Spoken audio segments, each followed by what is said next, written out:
All right, hello. Welcome to the January 11th, 2022 Club Cubase live stream. I'm going to do a quick audio test to make sure everything is coming through as expected here.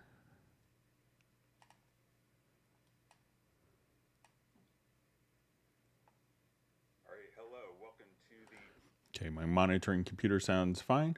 So my name is Greg Undo. I'll be the host for the live stream today. I work as an employee of Yamaha Corporation of America and my duties primarily focus on Steinberg products. And I'll be the host for the live stream today. If you have not attended a live stream before, how it works is you can ask questions live in the chat field or submit questions in advance by sending an email to clubcubase@steinberg.de. We will try to get through as many questions as completely and succinctly as possible. As questions are asked, my ability to keep up real time with the chat I will fall behind. So if you don't see an immediate response to your question, it's been asked in the chat field. If you could just have a little bit of patience and we'll get to them in chronological order.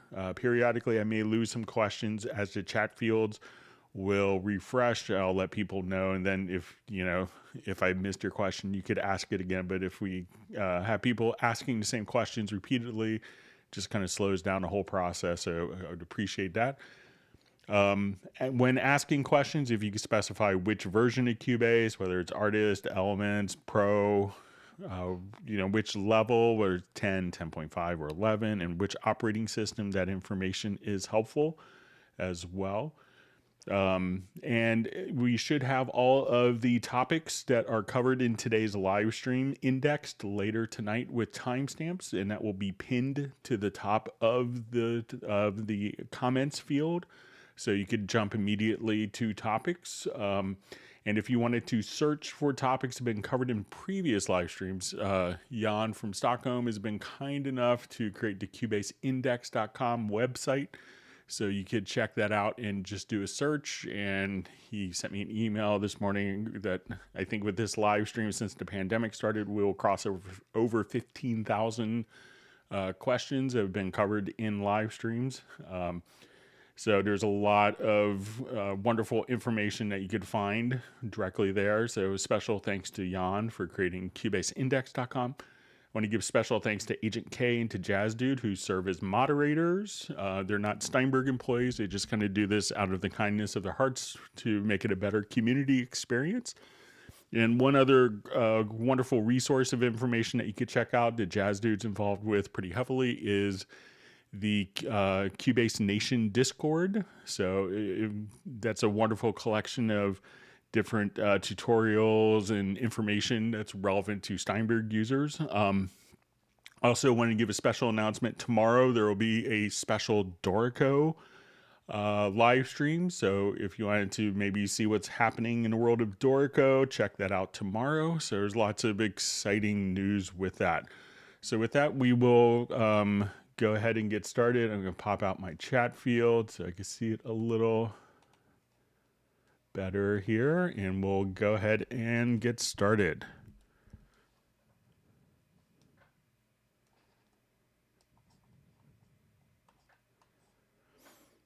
Okay.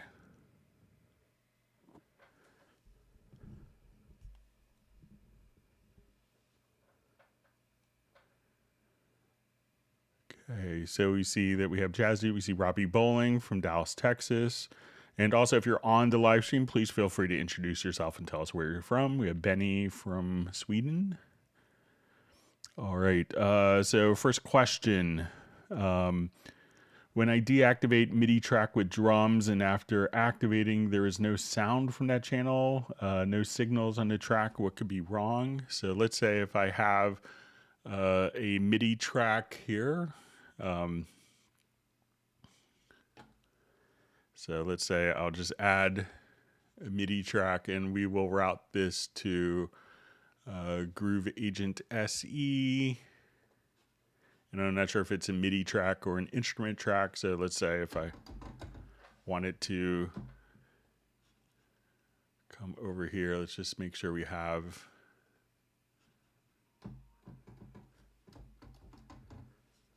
different different sounds that are loaded up here. So let's say, and now we could go to this, which should be going out to the same source here. Okay, so let's go. I'm going to do this for both a MIDI track and an instrument track. So I will come over here. Let's deactivate the track. So we'll right click and choose to deactivate or to disable tracks. So now when we go there, those instruments are kind of unloaded. So if I wanted to now come over here, I'll select these two tracks, right click, and let's enable the tracks. And as we come over here, we can see that they have come back. So let's say we do this for an instrument track, and let's go to the MIDI track that's routed to that virtual instrument. So it seems like it's coming back, but if you could let us know if it's with a particular drum set, that would be like really helpful, or a particular instrument, or you see it with all instruments, but it seems to work with the Groove Agent SE. All right, so we have Lloyd checking in from Finland. All right, so we have Danielle just asking, saying ciao from Italy. We'd like to know something about the new 12 release, please. The only things that have been announced, and I can only share what's been announced by Steinberg, is that it will, be Apple M1 native, and that there will be a new licensing system. So, but there's no, generally we don't really kind of tease new features before release. So you just be a little patient. I think it's going to be a wonderful update. I know that the team at Steinberg and the developers have been working really hard.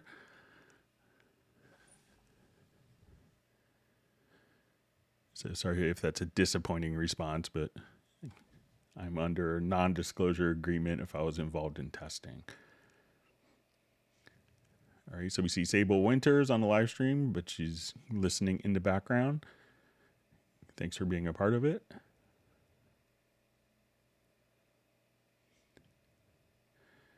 All right, so we see Soren from Sweden, just got his third vaccine. He's tired. I got my booster shot on Sunday, so hope you don't have any reactions. Mine was fine. All right, so we see Randy Lee checking in from Texas.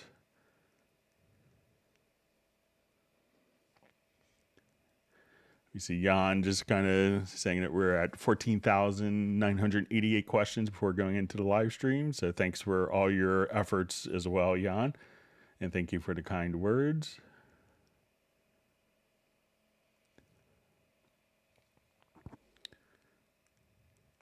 All right, so we see Scambot Terminator on the live stream, and we have Rick France from Oregon checking in. All right, so we see how does UAD satellite work with Cubase 11 Pro? So I think that's just going to be, I think that's just the piece of hardware that runs the DSP plugin. So once it's connected and you have your plugins activated, you should be able to come over here and just be able to load up any of the universal audio plugins that you have authorized for that. So it's just, serving as a copy protection mechanism for the plugins, as well as powering through external DSP. So, but it just should show up. The UAD plugins will always just kind of show up once they're authorized,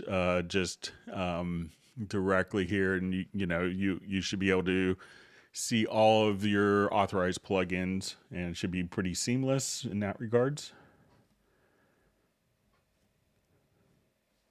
All right, we see Michael Pierce checking in from a soggy UK, so thanks for joining us. And we have John Costigan from Kenosha, and of course Jazz Dude from Germany.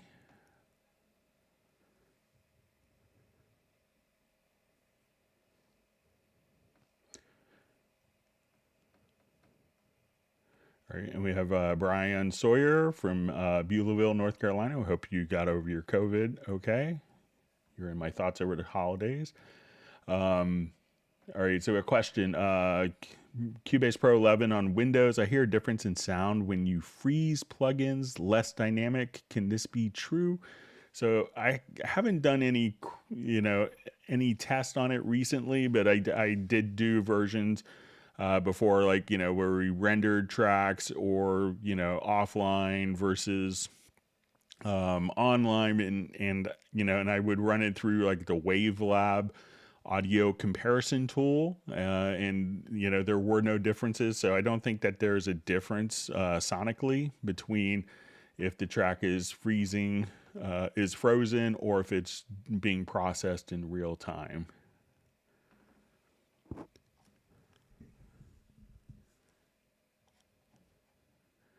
All right, so we have Crocante from Burbank, California, checking in. Thanks for joining us. All right, so we have a question. I'm sure it's been asked before, but how can I import parts of one project into another project already started?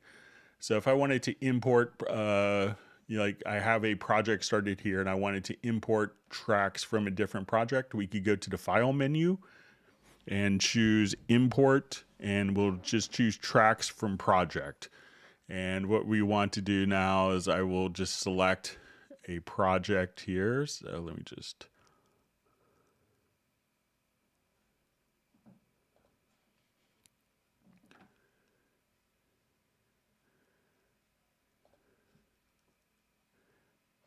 So I'm going to select, and then at this point I could just say, I wanted to only select, these particular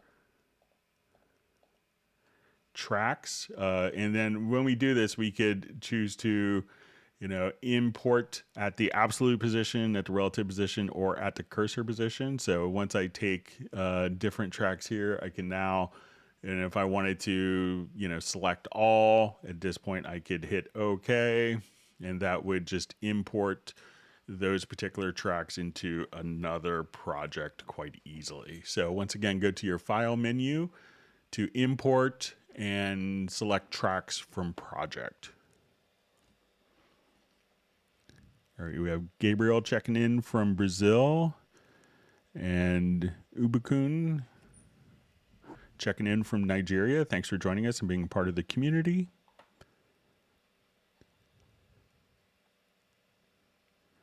All right, and we have Mark checking in from Ireland.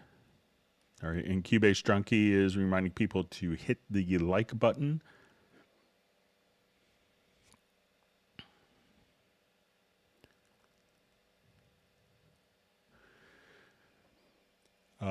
So we just see a question. Hi, Greg. Is it possible to have only one VST instrument window open that will change to the selected instrument? Thanks. So if you're doing that, so let's say if I had, different instruments open, so it's kind of set up for whatever you choose to look at.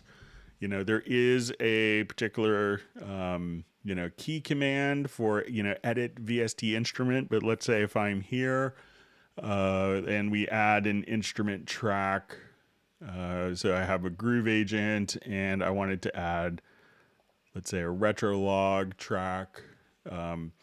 So, there is the key command for, edit VST instrument, and I have this mapped on my controller. So, I may want to be editing sounds of a synthesizer while, editing the MIDI parts of a, going to a drum plugin. So if I wanted to just come over here and I could just say edit instrument part, that we could just, once we have that keyboard command set up, that we could do that. But I think it's, I probably wouldn't want to assume that every time that I select a track that I would want that particular edit window to go open. So I may not want to edit the instrument, but just to edit the part, which is why they have that distinction. So, go to your key commands, and if you wanted to set this up, so on the CC121 controller, which I have on my desk, it has a dedicated button for this.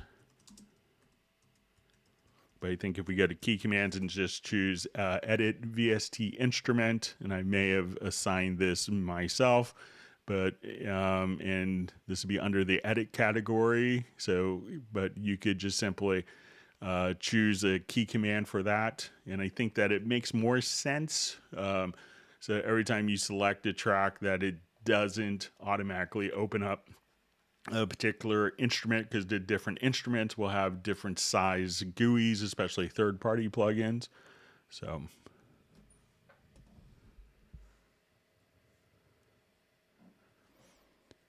okay, so we have Trevor checking in from the UK.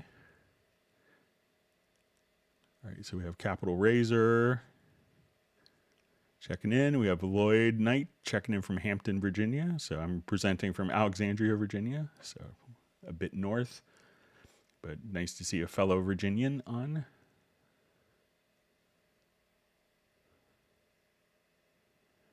All right, and we have Chris Hallam checking in from Columbia, South Carolina. All right, so we have a question. When is Cubase 12 going to be out? So generally, you know, Steinberg doesn't release exact release dates. So, you know, we'll just have to wait and it'll be announced, you know, when it's, you know, all finished up and ready to go. So, but, you know, there's not an exact release date that's been announced. And generally, you know, you may just kind of get a sense that it's coming very soon. So.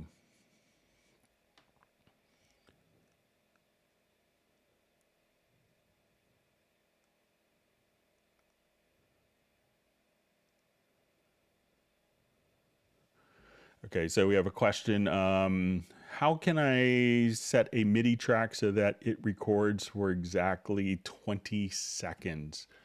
Okay, so let's say if I have my MIDI track here, and I want to set this up with probably my left and right locators, so I could just kind of click here. So I'm going to hold down like my Alt or Option key and then my Control or Command key to set my left and right locators. And let's say I just want to switch this to seconds. So here, when we look at like this particular range, we can see when we see the length of this particular range, we're going to be at 2 minutes, 17 seconds, 100. So if I adjust this particular range here, so let's say, while we have this activated,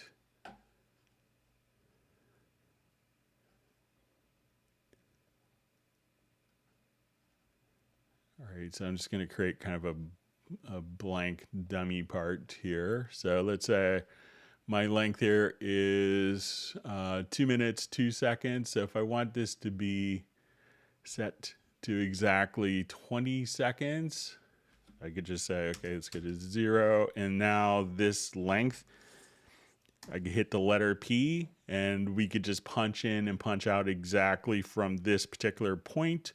And we could do this, you know, for a MIDI event as well, that we could just see the length of the part be set for exactly 20 seconds. So you could just do stuff like that. So you can see start position, the end position. So you could just see that. So if you may have to kind of create a kind of a blank dummy part and say, okay, I want to record for 30 seconds. Or, you know, so we'll just say, I want to come here and I want this to be 30 seconds. So now this event is 30 seconds long. Hit P and that will set the left and right locators around that. And that way, as you record, it will automatically punch out at 30 seconds or 20 seconds that's been defined within the parts.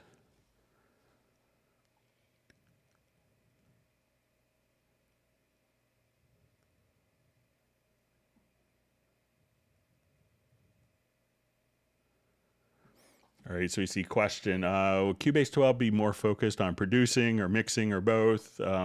So I can't really speculate on features, but, you know, I know that Steinberg works really hard to come up with, you know, new features for people who are doing bands, people who are mixing, people who are doing production, people who are doing EDM, you know, people who are doing composers, people doing hip hop stuff. So they try to get, you know, a wealth of new features that appeal to a lot of different markets, because, you know, mixing and producing could mean completely different things to different people and their workflows. So, all right, we see Jeff Zabelski. Thanks for joining us, and Happy New Year to you as well.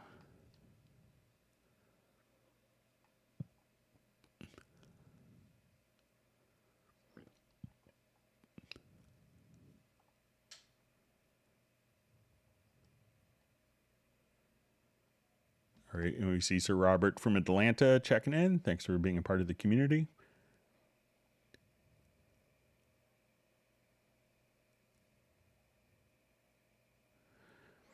All right, so we see a question. I have upgraded to Cubase 11 Pro and am most happy. I have Superior Drummer and having trouble importing each drum channel into Cubase separately. Keeps bringing in bus channels and tom, snare, and so on. So I don't have a Superior Drummer on this computer, but you know, as like if I wanted to go to, let's say if I have you know, Groove Agent set here, which can also have multiple outputs into the engine. So maybe what you need to do and is just to come over here. We'll go to select VST in the right hand zone, and we'll see just the name right here. And then where we see this little drop down menu to the right of the name, we could click here and choose to activate your different outputs. So check to see if you could activate multiple outputs directly from this window,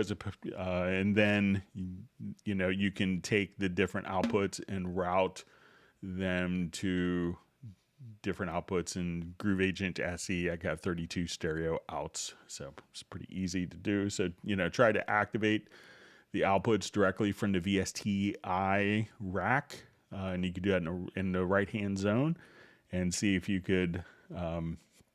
Then you may have to route internally within the, you know, within the Superior Drummer plugin.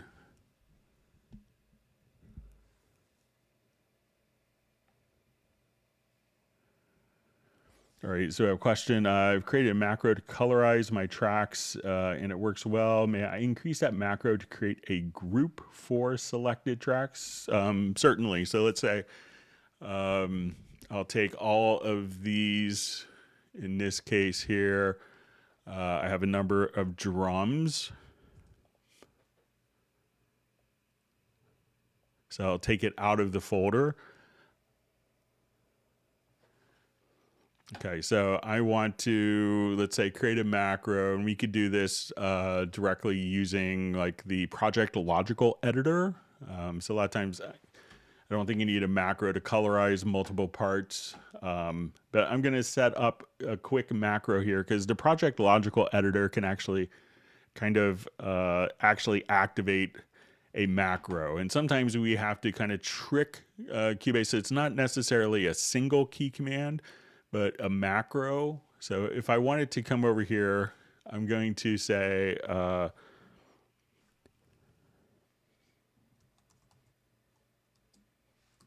and I'm just going to type in add group track.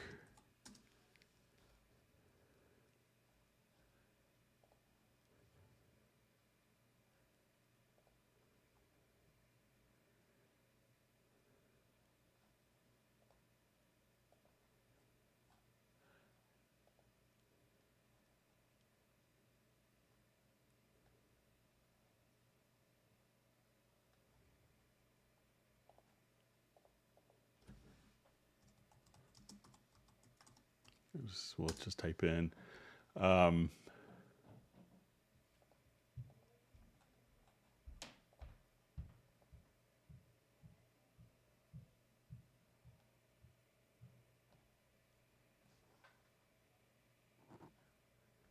I'll just find the key command. Okay, so we're going to go to the mixer.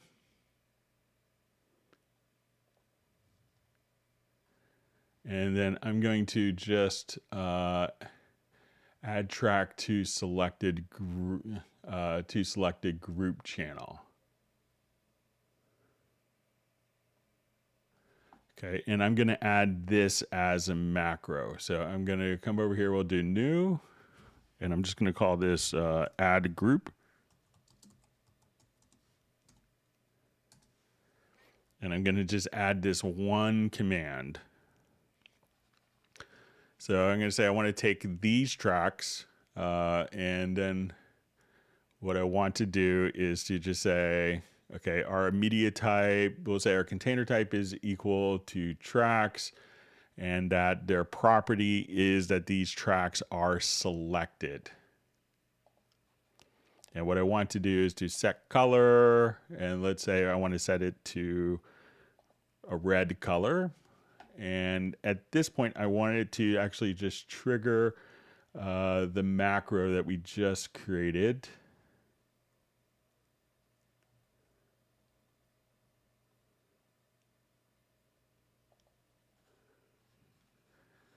Okay, so now if I did this right, we should just come over here and I'll just click apply. We can now give it a name. So we'll call this drums. And now as we've done this, we've colorized the tracks using the Project Logical Editor, and then we triggered the macro, which is just one step to select it to group, which was to add it to group channels. So you could do stuff like that. So you can append the macro or just actually do it all from within the Project Logical Editor preset. And if you go to the key commands, you could now trigger, if you have Project Logical Editor presets, you could trigger the execution of the Project Logical Editor by going under Process Project Logical Editor. So once we've saved this, you can now have a keyboard shortcut to do that. You wouldn't even have to create a macro beyond what we just did. So let me know if that works for you. All right, so you see Dan Freeman checking in from Atlanta. See, Sir Robert just says, heard I can add 3 computers on a license. Fantastic. So yes, you know, Steinberg is listening to all the feedback that we've gotten from the live streams and from customers. See, Chris Hallam's super excited about the Dorico announcement tomorrow, so I think it'll be worth checking in and tuning in for. All right, and we have Guame checking out, saying Happy New Year from France. Uno wants people, and he's in Finland, he wants people to push the like button. So that enables us to continue to do these live streams. All right, and we have Beek from Holland.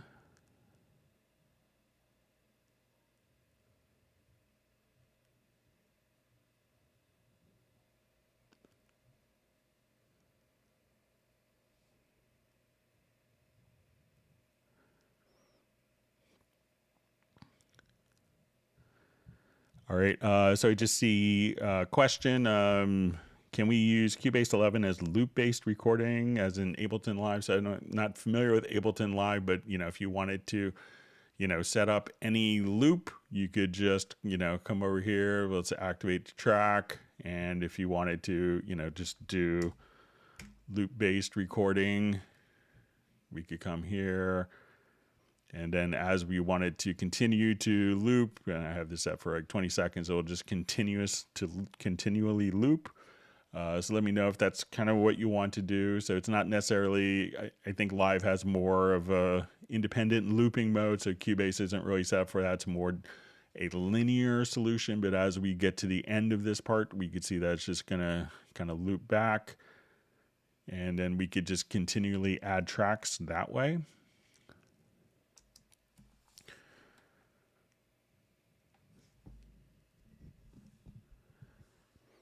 Okay, so we have a question from Michael Pierce.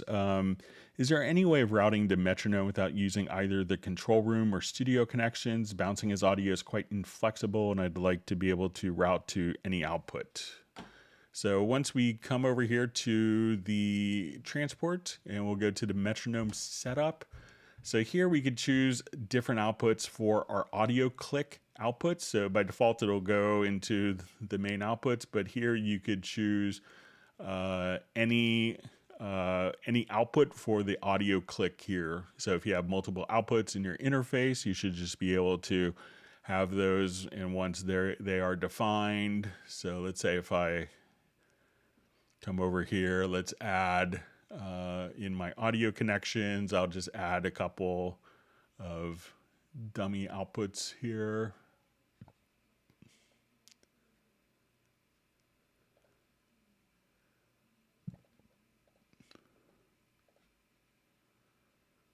So now going to transport to the metronome setup, you could choose which output that the metronome gets routed out to. So let me know if that works for you, Michael.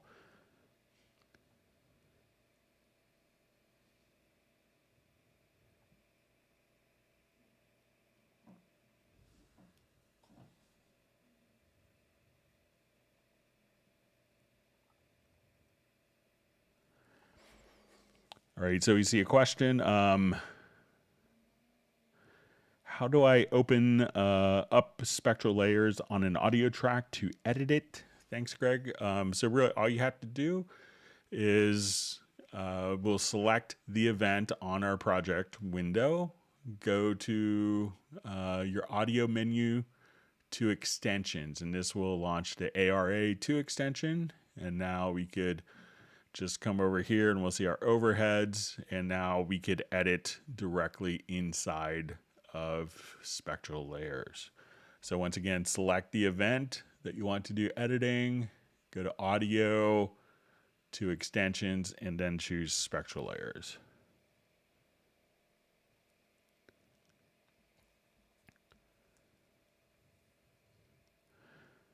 All right, so we just see how many acoustic drums does Groove Agent have on Groove Agent SE. So when we come over here, we could see that we'll have kind of two main, there's a couple of different studio kits. So you will have some acoustic sounds, and when we go to look at, let's say, our drum sound here. So let's say if we come right over here, we'll open up Groove Agent SE. So if I wanted to, so once we come over here, we could just say, okay, we're going to load kit. So you'll get, I think with the program, I think you get the Alan Morgan signature drums, and here we could, there will be different acoustic kits kind of mixed up within probably the pop and rock metal. If we go to Groove Agent 1, there's going to be a number of, so probably if you come over here to, so there will be some different acoustic kits within here, like, Maple Kit is one that I use a lot. Also, when you come, and if you have the Groove Agent SE, you'll have the acoustic agent. So if you wanted to go to the Studio SE, these would be all acoustic drums, and then a really high quality drum set would be called the kit, and this is all acoustic based. So you have quite a bit. But a lot of times, if you kind of start with the studio and the kit, that will get you started with a lot of different acoustic kits.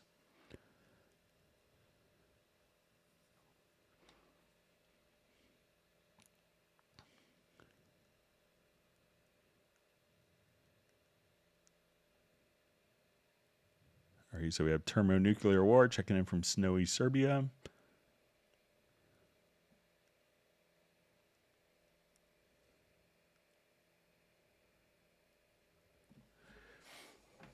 All right, so we see from Jeff Sabelski just saying Greg Nuendo / Cubase Pro 11 doesn't like my MPEGs from 1996 on importing the video or sound. Musicians from the past are contacting me, and it's frustrating finding the right codecs, unsuccessful so far. So a lot of times you probably would need to convert it, and sometimes codecs have changed radically in the 25 years or so since 1996. But, if you want it to, let's just go to like,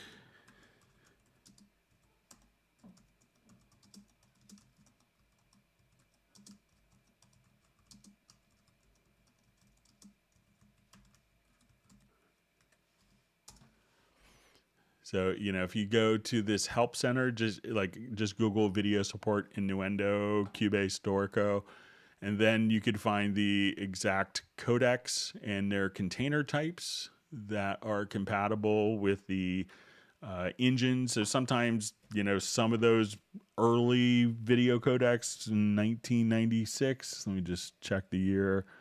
Some of those may be like, not even be able to, could be like a 32K or 22.05 K sample rate. So some of those, if you just come over here, let's say it's an AVI movie, you could convert the video to one of these codecs. If it's like a quicktime.mov file, or if it's an MP4, you could do these different codecs. So, video codecs can be frustrating, especially trying to open up all sorts of, codecs that are 25 years old.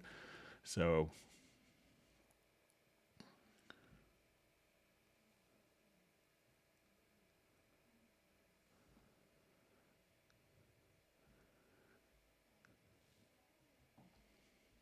all right, so we have Joshua checking in from Leeds in the UK. So I always associate Leeds in the UK with the Who live from Leeds. So just as an ignorant American, so that's how we learned our geography, from concert festivals of Britain of the 60s and 70s. Okay, so we have a question from Scambot Terminator. How come when I highlight multiple tracks and I want to copy paste a section onto all highlighted tracks, it only goes into the first track that was highlighted? So let's go ahead and close this out.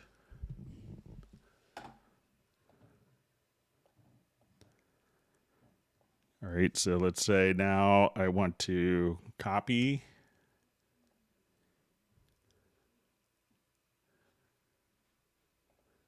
So I'll just select the events here. So I want to select the events here, and I'm going to copy and paste. So it seems like it had pasted. So, when I select, and it could be that I have this associated with a preference. So this may make a difference. So we can go to editing. So we could say, like event selection follows.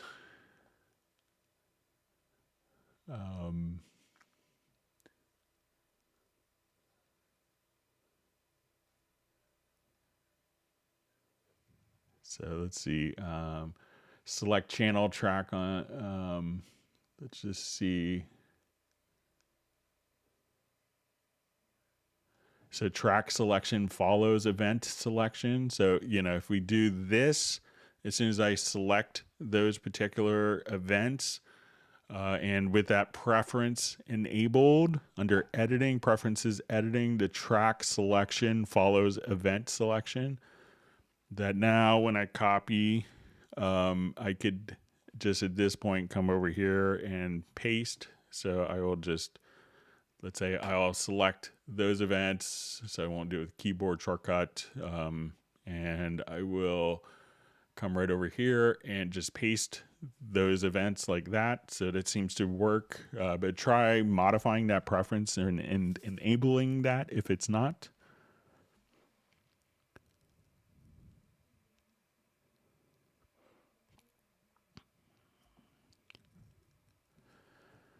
Okay, so we have a question. Is it possible to put metadata into Cubase? So there's a number of different metadata aspects. So we could do stuff like, if we wanted to update the timestamp, we could come over here and choose to update origin. If we have audio files that we want to, if as we're exporting audio files, you could come over here and choose, I think this is actually as a preference, if you want it to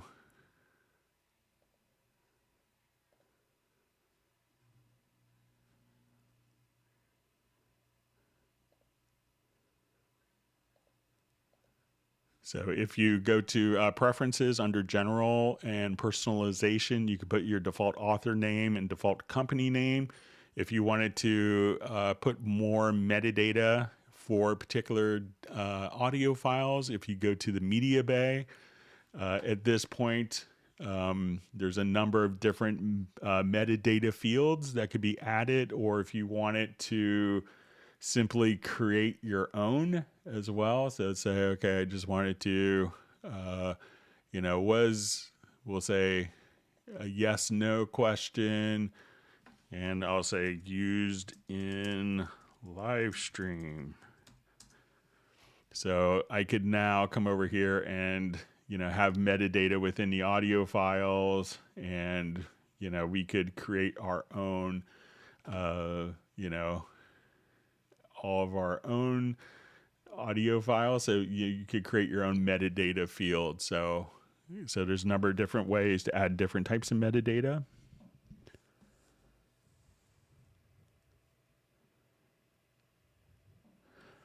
Okay, we have a question. Hi, Greg. If we want to use the Supervision plugin in Control Room, which slot do you recommend? So I don't think it's terribly critical which particular slot. So I usually have this kind of just set up. It could sometimes, usually when if it's in the master fader, you may want it to be could be more critical for if it's going to be pre or post fader. But as soon as it's in the control room, it's not really tied to a particular fader. So it could kind of just be placed anywhere without, if you're going to be doing perhaps room correction EQ as a plugin. So if you're processing your monitored signal, you may want it to be where, so you may want this supervision to be before any room correction plugins, because you may not want to see the effects of the room correction in the metering. So it could really just depend on if you're using room correction plugins, if that, just as long as it's before any kind of room correction or modeling plugins for headphones, I think that would make sense.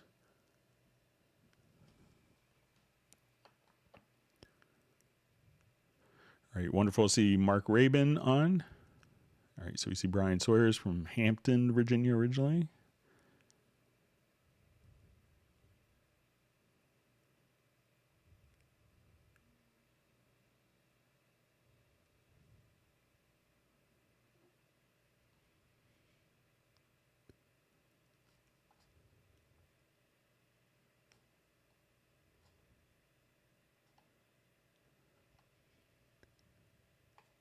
My chat field just jumped on me.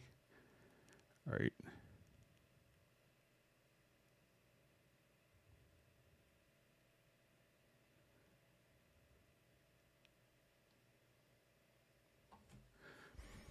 All right. So we see a question. Hi, Greg. What is the best way to tag your samples in Media Bay? Also, can you load your own artwork for third-party sample packs? So, as soon as we're in Media Bay, you could come over here and again, just like we showed before, if we have a number of samples, so we could just say, I'm looking for audio files in a particular project. So if I wanted to come over here, let's say, okay, I want to go to projects, and let's say, I think I have some samples in. So let's say my Groove Agent SE. So as soon as I just collect here, let's see if we can.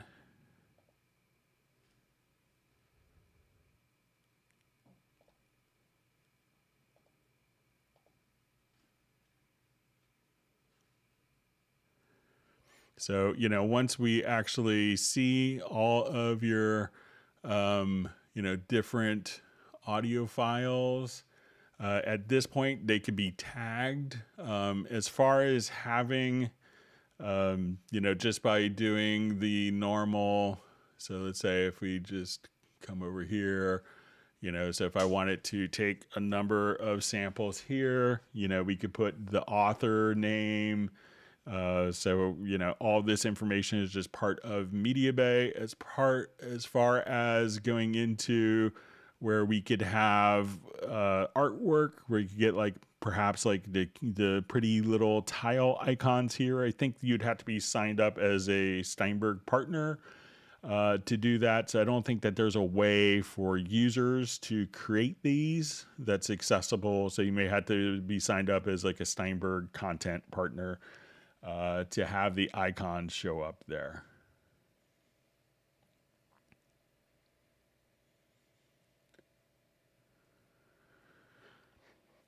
Okay, so you just see, hi Greg, what is the best way to hi Greg, hope you're doing great. How can I change the outputs of a number of tracks together to one group track easily? All right, so let's say I want to add a group track. I will come over here, so we'll just add a group. All right, and we'll call it new group. Okay, so I think if I wanted to take these, so it will select a number of different tracks, and these are going out to drums. Try holding down Alt plus Shift, and then I think we could route these to new group. And now all the tracks that were selected are now routed from the drum group to new group. So select the tracks here and hold down Alt plus Shift. So if I wanted to send these all to the left output, all the tracks are now going to the left output. Or if I wanted these all to go to, my drum group, so they'll all be assigned to the same destination. So it's Alt/Option plus Shift, and then change one while all are selected, and they'll all be sent to the same destination.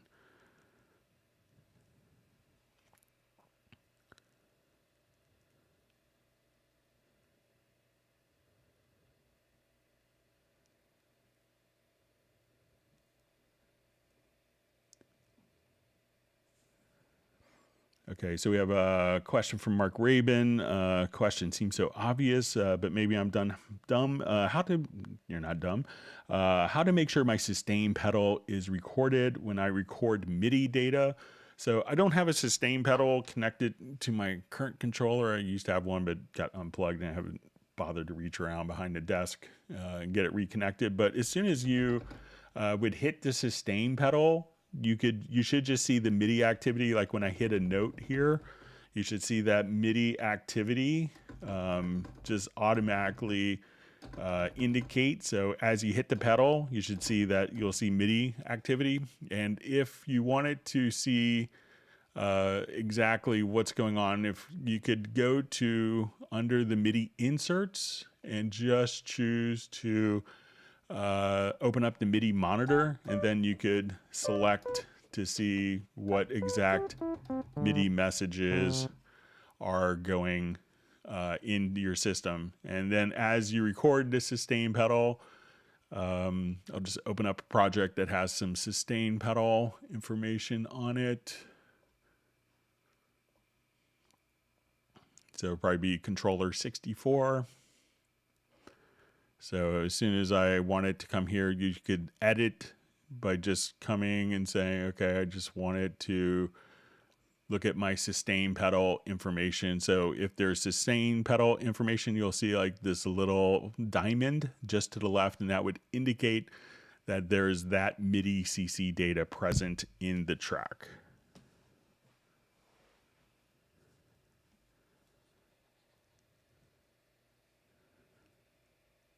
See a nice comment from Scambot Terminator just saying, Greg, thank you for your commitment to helping everyone through these live streams. It's really awesome of you to do it. I'm glad I could help out, and hopefully people can kind of realize their creativity and get some stuff done in software. So it's been really a joy for me to be able to do these live streams. And thank you, Mark Rabin, for your comments as well.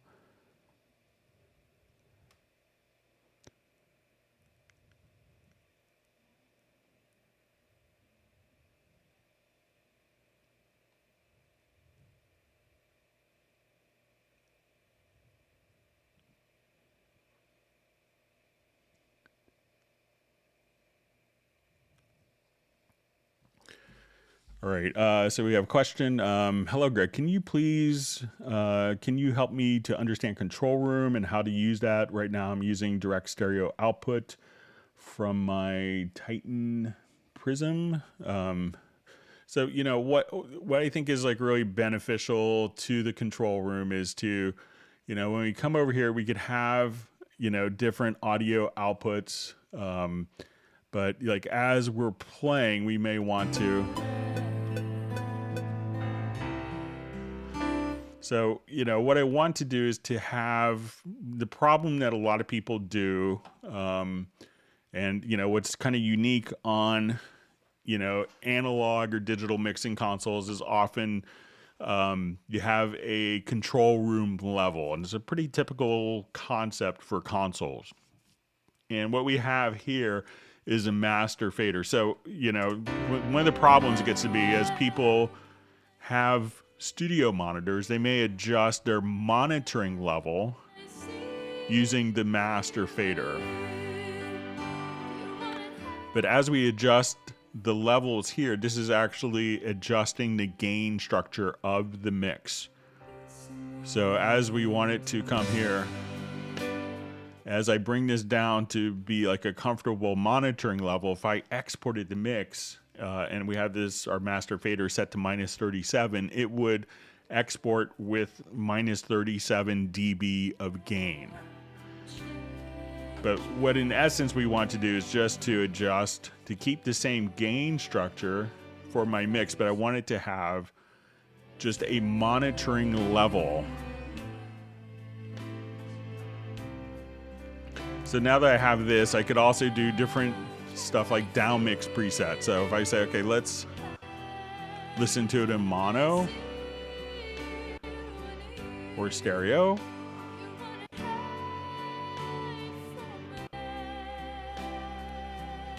So now I could adjust this, and if I export, we could have different levels. So if I wanted to do dimming, and we could set the dim amount right here. We could also have it set to kind of a reference level. So let's say if I'm here, I say this is the loudest that I want to mix. I could just hold down my Alt or Option key. So I'll just come right over here. So if I know that I don't want my monitoring level to get any louder than that, I could just jump directly to my loudest monitoring level that I want. Now, one other thing that's really handy is the ability of having kind of a listen bus. So if I wanted to solo the vocal, it mutes everything else. But if I wanted to hear the rest of the backing tracks in context,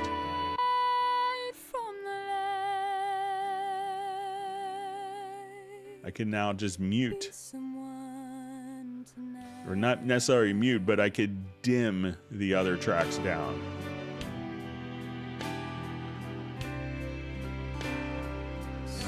Now the control room also gets into like, you know, some different aspects. So like when we are auditioning, you know, drum loops, for instance, this gets routed through the control room because these tracks haven't been assigned to a particular audio track yet. So a lot of times people will go, oh, I can't understand why I can't hear loops in the control room because those are previewed.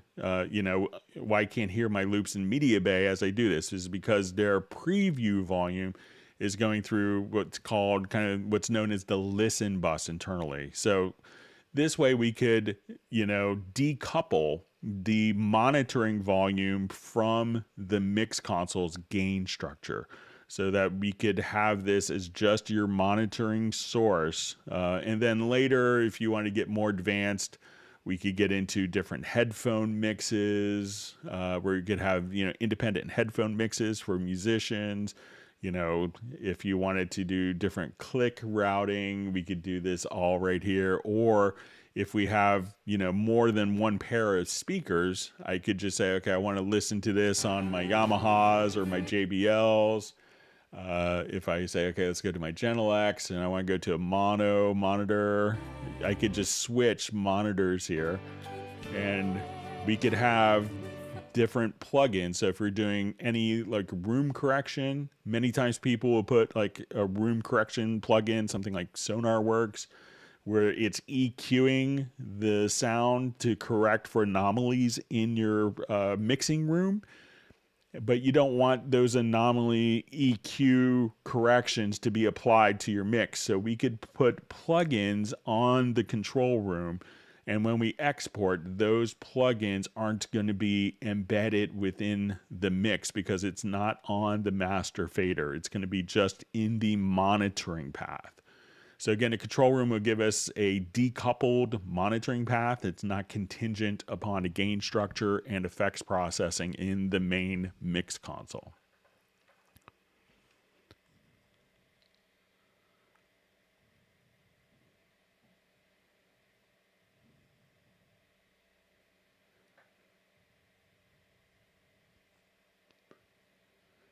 So we see a great comment from Mark Rabin. Says, I think it's coincidental that these live streams happen when I'm most inspired to create new music. So that's a great comment. Thank you.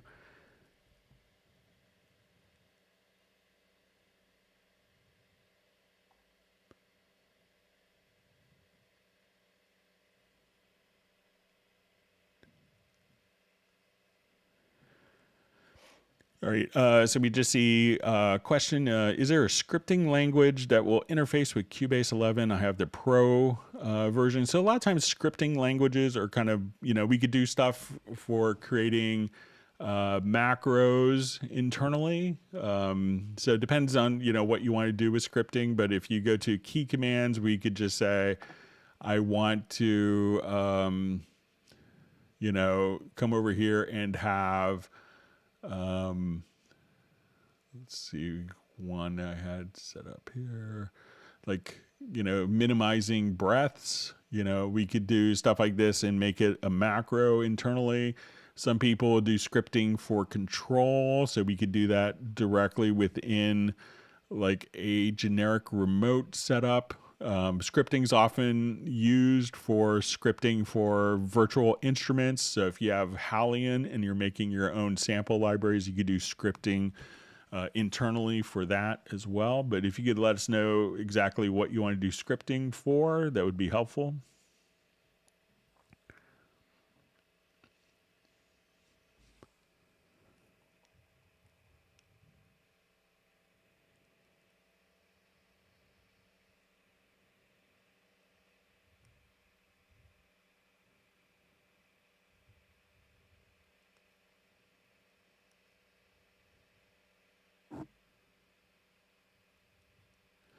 See Jeff Sabelski just saying you got a set of Diodario XL 165 nickel wound bass strings for his cousin for Christmas.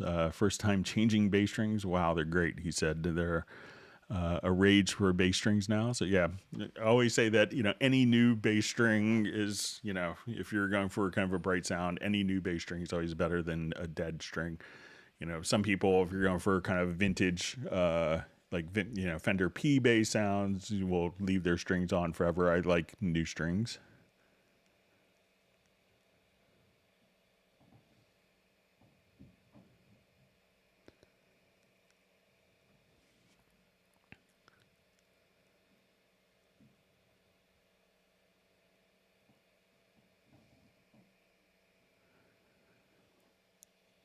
Okay, so we see from Soren says, I was trying to get the test functionality of a plugin that makes mono in a frequency field below 320 hertz with Wavelab 11 file comparator. I did not get the comparator to work the way I want it. So let me just see if I could recreate something along those lines quickly.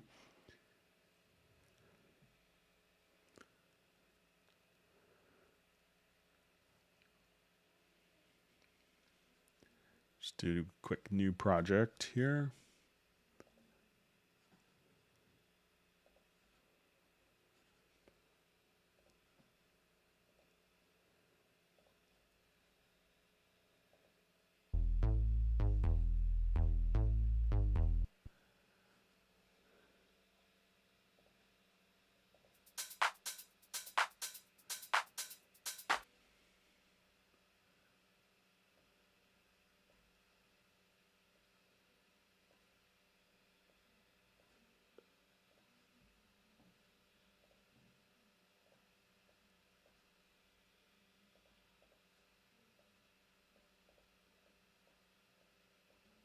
Okay, so let's say if I have something like this.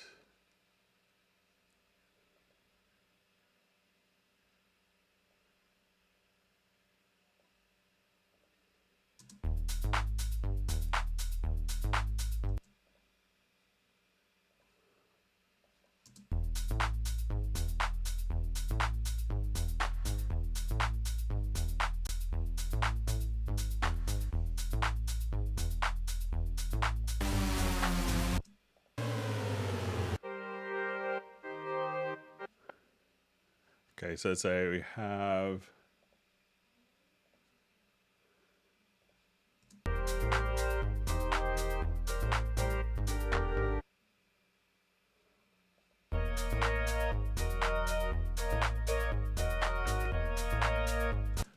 so I'll just try quick, just get rid of that. But let's say I wanted this to be, let's go over to our Imager plugin. Okay, so let's say,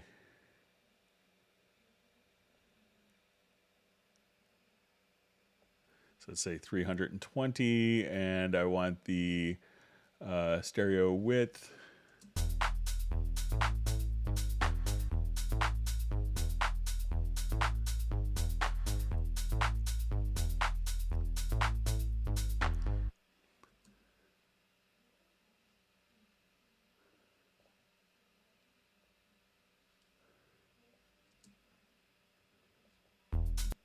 And let me just find like a kick.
Okay, so let's say.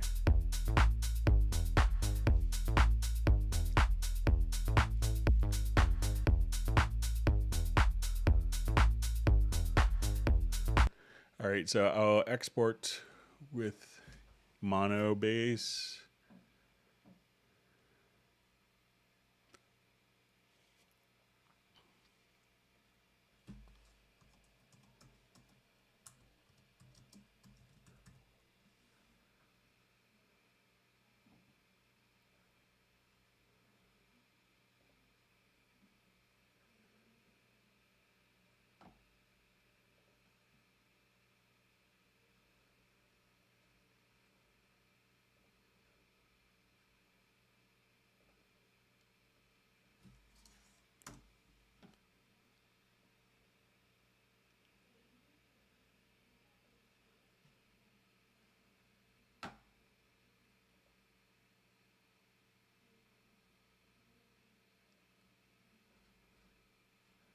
All right, and I'll take that plugin off.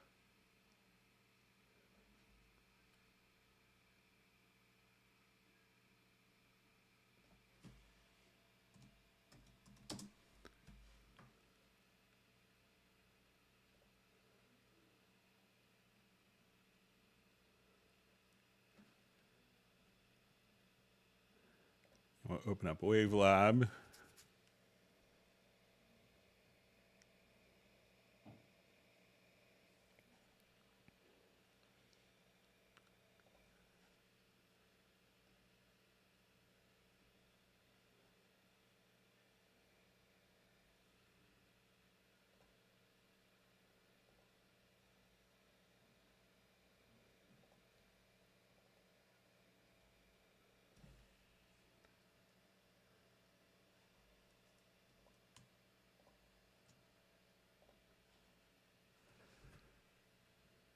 Okay, so let's come over here.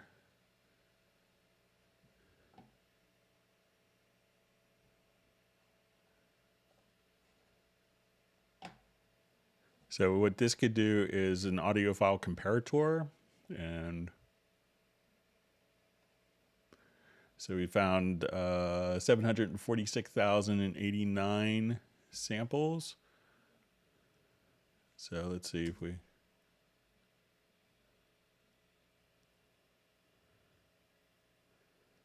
So there is, you know, different, let me just...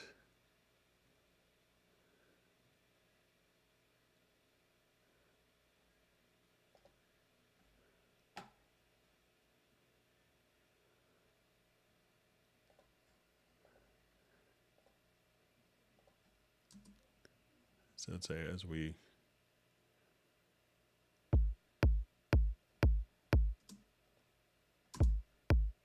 All right, so just, I must have just gone through, but it did find, you know, like 746,000 different differences between the two files. So, but you can play around that. But if you have files that you want to send me a link to, Soren, I'd be happy to take a look at it.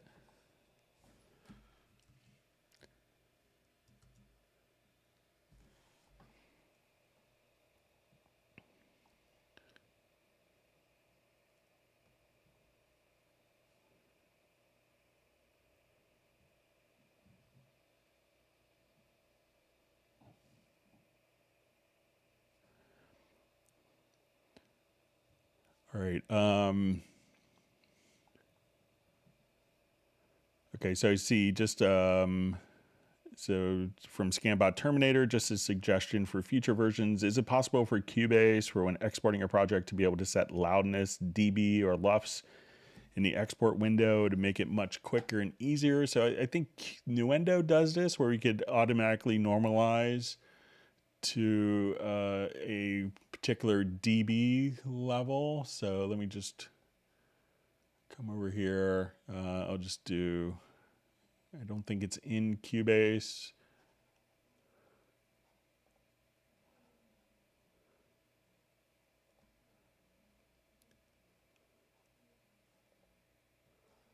But let's just take a look in Nuendo. I think it's still in there.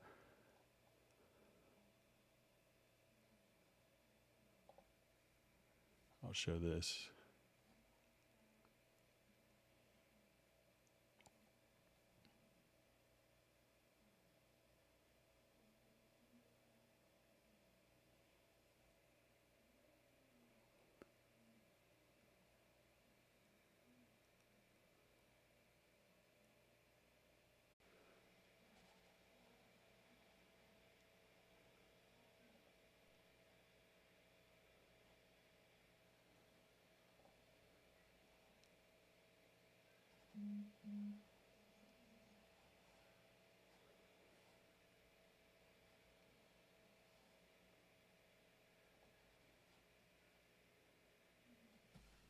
I'll switch over to Nuendo here.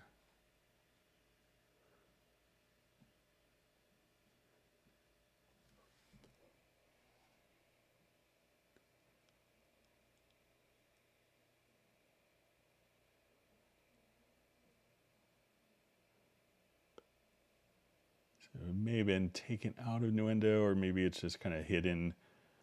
Let me see if I can find it quickly here.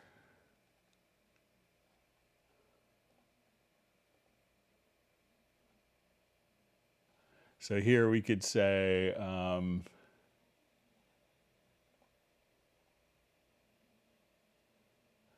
that you could, you know, choose to do, you know, for normalize to integrated loudness. We could do that there. So let me see if it's in Cubase. But if not, I'll pass that along. So let's say if I just wanted to come here.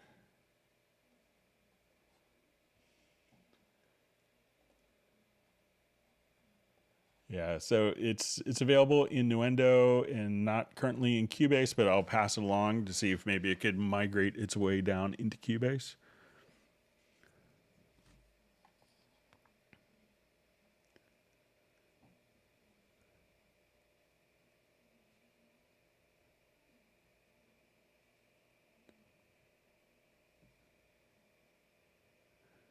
right, we see that Michael Teams was, people were wondering where he is, and he's actually available to, and he's going to start distribution of ice cream, even though it's really cold in Texas. Yeah, we had 19 degrees this morning when I took my son to the bus stop, which is about -8 in Celsius.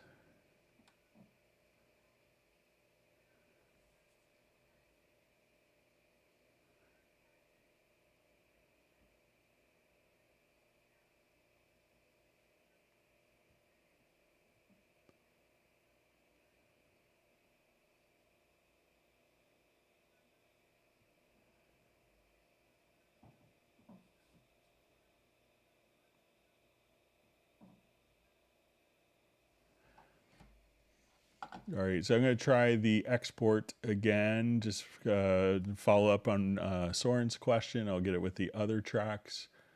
So let's see.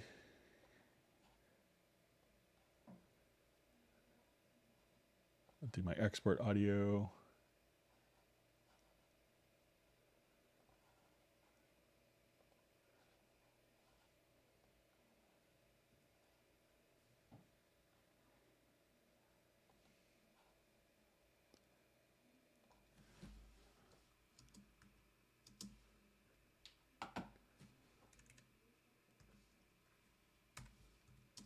And I won't select the other tracks.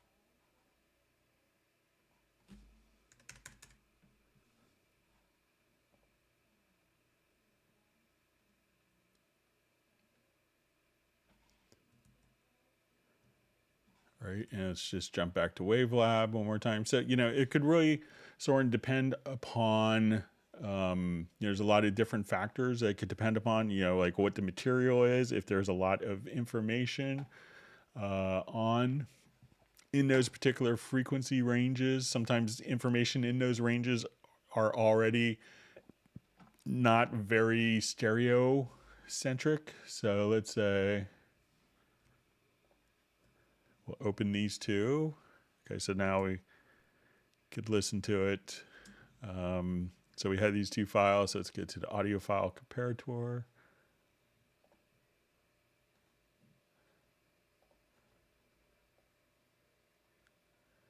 So it would seem like the delta file should be more significant. Let's see if we all right, so when we zoom in, this is going to be kind of the different files. And let's see if we get we have to switch the audio interface here. Bear with me just for a second.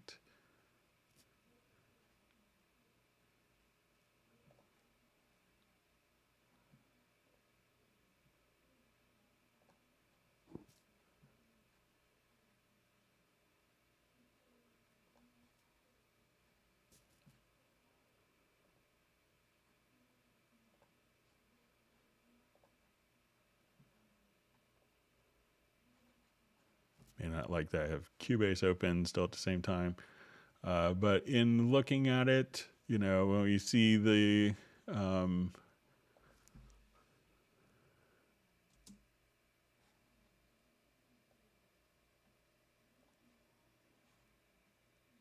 so here I'll just make this a little bit louder so we could hear it.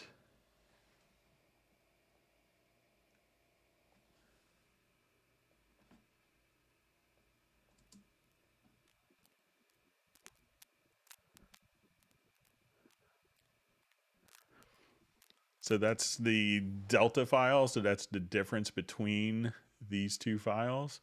So, so you may have to just kind of zoom in and zoom out, but that's kind of the difference. And in the samples I chose, there wasn't a lot of, like stereo reverb on it, but there is a difference there that you could see.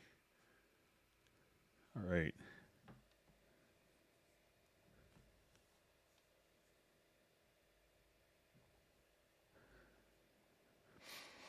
All right, so we see question, is there a quick way to select question? So is there a quick way to select the empty space between two events? All right, so let's say I have,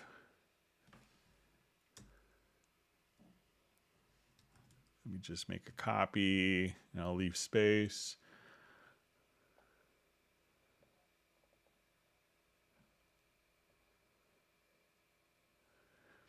So you could use the range tool. Let's see if there's a more precise way.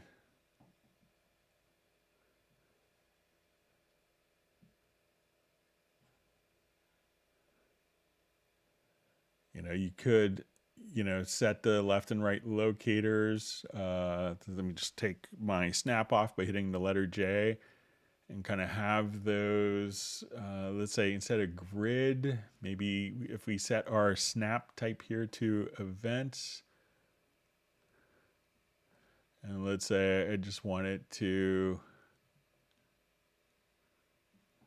so with the range tool, and if we set the grid type here to events, that now I could just kind of select and that will just snap directly until the next event starts. So try using, and if you wanted to have the locators follow the range selection, you could do that, but set the grid here to events, and then we can just have that automatically snap to the beginning and end of the particular events to select this space in between. So it's pretty easy. I'll switch this back. So again, make sure that snap is enabled and that we have the snap type set to events.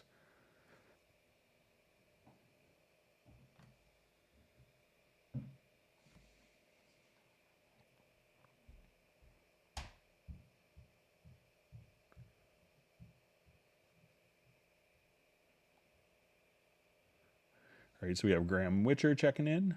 So thanks for joining us.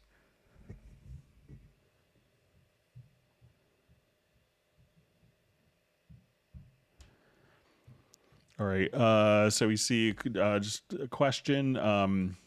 Every time I drag a sample from the media center, I want the editor below to default to the drum editor, then create on middle C instead of C0. Is this possible? Thank you so much. So I don't think it's going to default. I assume that this is with maybe the sampler track.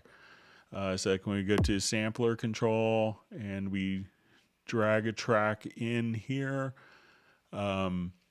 so we see that this will be set to C3. We could obviously just come here and type in C0, but I don't know of a way to change that by default to that, as opposed to, so I think it might have to manually be changed. I'll just take a look. I don't think there's a preference for it, but I'll take a look.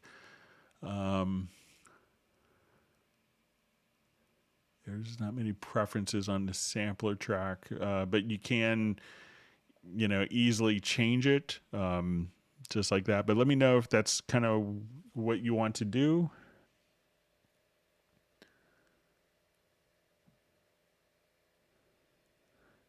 So, and when you say you want the editor below to default to drum editor, then center on middle C instead of C0, then once you're in the event, you could just,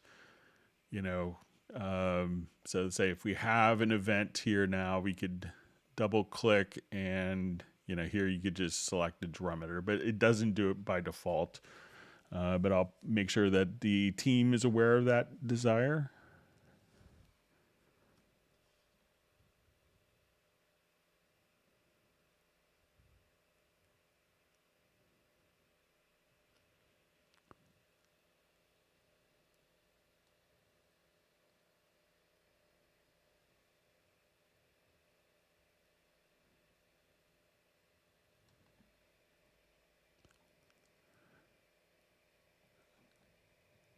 All right, so I see just a kind of a question from Mark Rabin. Let's see if it's...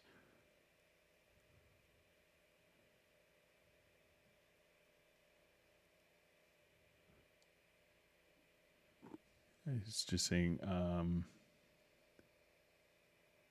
right, reading back through different points here.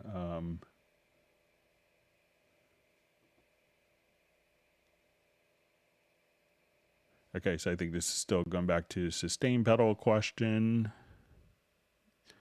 Now I have some context. Let me just see if I can.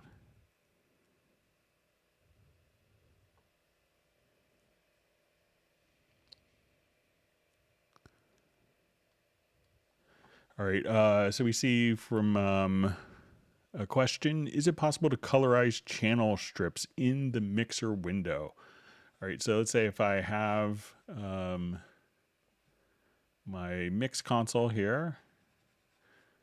So let's say if I go to my full mix console screen, and so let's say, if we are here, so let's say we're in the channel strip that we could have, so in the mixer window, we could see the mixer colors automatically carry over. And for the preference for that would be just going to preferences, and under user interface, you'll see track and MixConsole channel colors. So you want to just activate MixConsole channel colors directly there and then hit OK. And then without that preference, or with that preference deactivated, I'll come over here, hit apply, and we can see that the colors have changed in the MixConsole. And I don't think this applies to the individual channel strips. So if you wanted to, look at a particular channel strip, those colors don't come in here, but it's really intended for kind of grouping multiple channels together in the MixConsole, either in standalone or within the lower zone MixConsole window.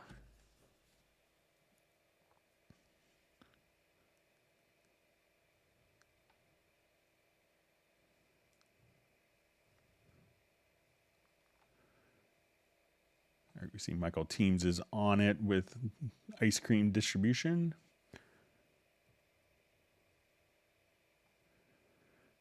All right, so we see Danielle's wife is calling in for dinner time in Italy, so we hope you're able to join back after dinner. Have a wonderful dinner.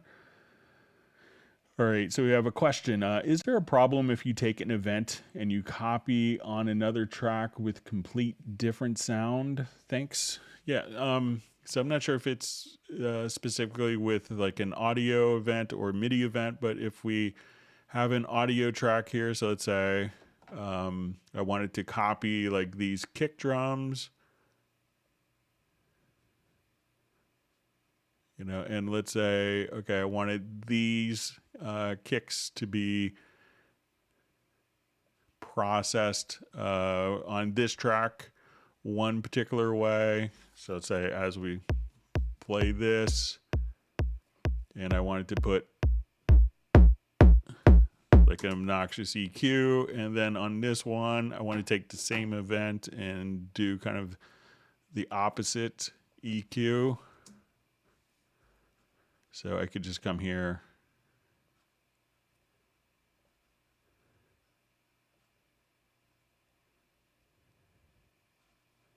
So you should be able to take kind of the same events, and let's see. I'll just bypass the EQ here.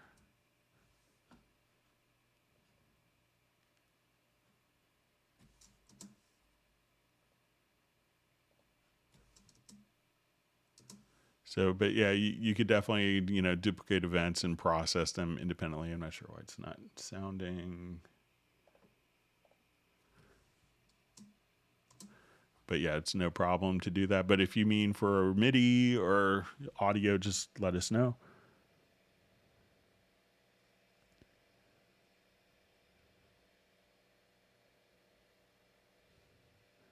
All right, we see Michael Pierce's click track routing question would work for him, so it's great.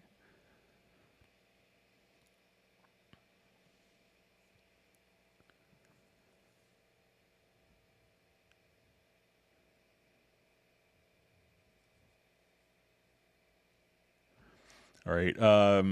So we see a question. Hey, Greg, Happy New Year. Could you talk more on creating and using expression maps, please? So let's go ahead to project where this will make sense.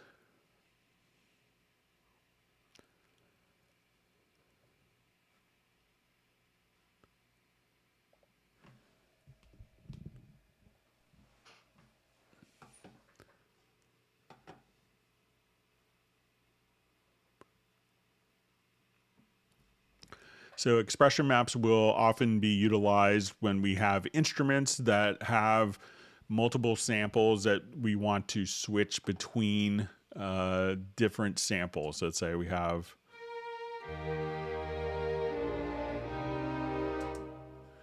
and we wanted to actually take a look. So we come over here and go to Midi and we have an expression map set up. So we can load up different expression maps. We could save them with different track presets even, I believe. But like we could basically come over here and we could add what we call sound slots. So we want to say in this example, when I play an A minus one note, it would send a trill. It would send A sharp one would be spiccato. B minus one would be trills half tone, C0 tremolo, pizzicato tight, C sharp, etc. So when these keys are switched, it sends this particular, it switches and then it will start playing back samples that are legato or pizzicato or trills. And so we could say whether this is going to be a note on message, or, we could also set up MIDI controllers, and then we could have these set as directions or attributes. So directions will maintain the same articulation until a new articulation is created, and then you have attributes. And attributes are going to be really designed for specific selected notes. So to edit and work with these articulations, we can now come over here. We'll go to our key editor, and instead of looking at just velocity, we'll see our articulations and dynamics. So as we play, and we'll just solo the violin here.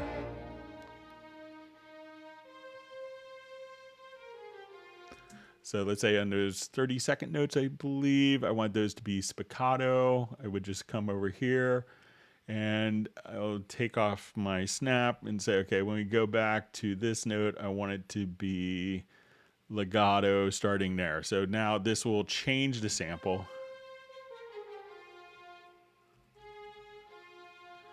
And let's say these, I want to be pits.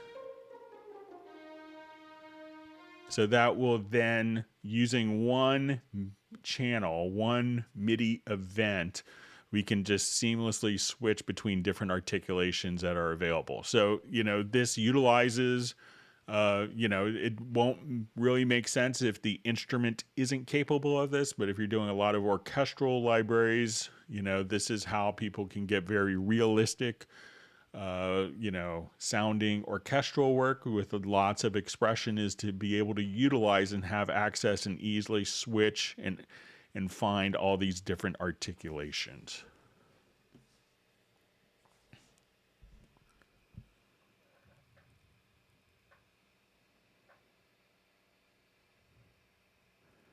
See, Graham Witcher is listening to the Hot Mess Voodoo, Leche, and the Dark Emerald Book of Ishtar album. So I'm glad you liked it.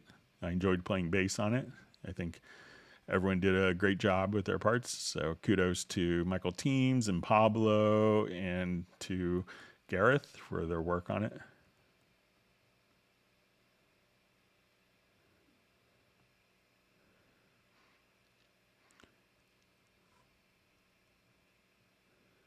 All right, so we have a question. How do you change VSTI rack pages via a MIDI controller, i.e. to get to the next 8 parameters?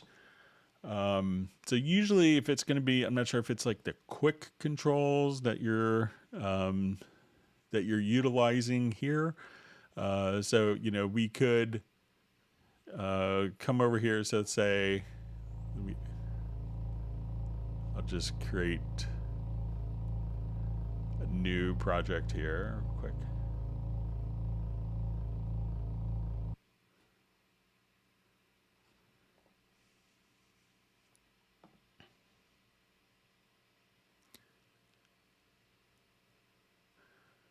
So we'll go ahead and just add like a retro log track.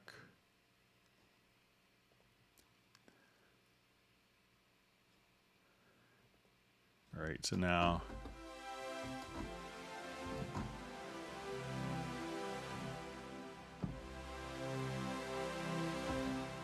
all right, so now when we go to our quick controls, we could see, I think that this will be, you know, I'm not sure if it's really set up to, if the instruments are set up to automatically switch. You know, some instruments, like when we come to, let's say like a Halion Sonic SE, you know, this will have kind of,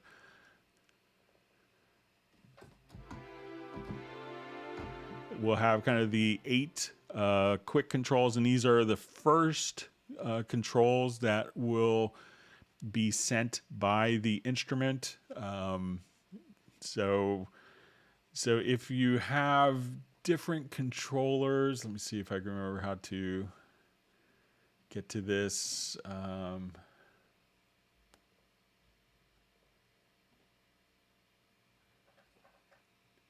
Okay, so if we have like different controllers, you could try going to the remote control editor, and that's just right clicking on the instrument. And then here you could see the different, and here you can see different pages. So we'll have kind of like the, you know, the reverb time, the reverb mix. So we see kind of these 8, and let's see if there's,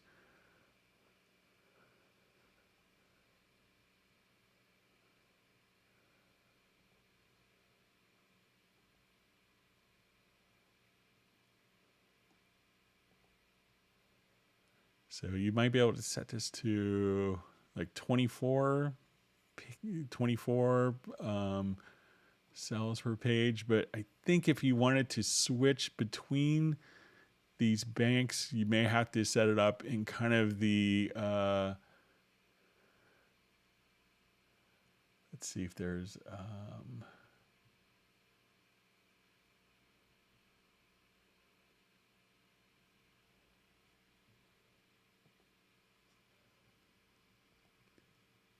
I think it's going to be kind of in this area here. I could do some more research if you want to email me at clubcubase@steinberg.de. And I could do some more research to see if there's a MIDI message that could switch between the 8 banks.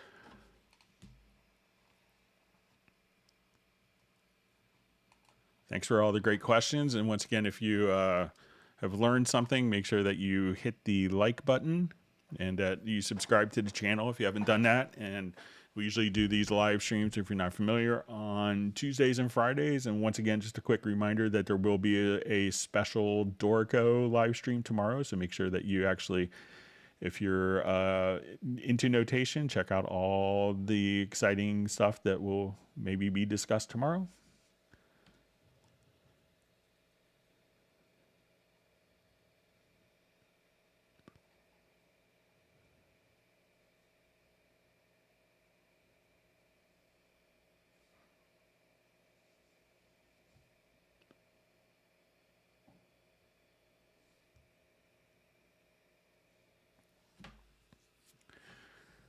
Okay, so we just see a question. I've moved some programs from one SSD card to another. How can I get Cubase to follow the new pathway right away? This is especially when I open an older project. So I assume that this is maybe with like instrument content. So if it's with instrument content, really all you have to do is if you come over here to the Steinberg Library Manager. So this would manage all of the content, but as you have content, you could just double click on it and that will register. That will open up the Steinberg Library Manager for you. And at that point, you could just, you know, that will make the connection between Cubase looking for where the instrument content is. And I think if we go to like the settings cogwheel here, we could just say, and you can choose to default the library location, and then you could just choose your folder here, and then Cubase will make that link for you. But if it's for projects, you may have to simply open up the projects themselves and then resave them.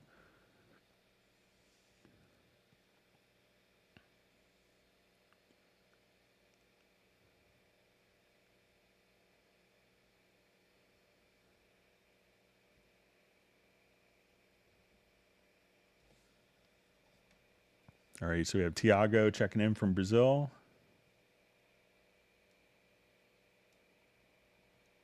All right, great to see Jay from Connecticut.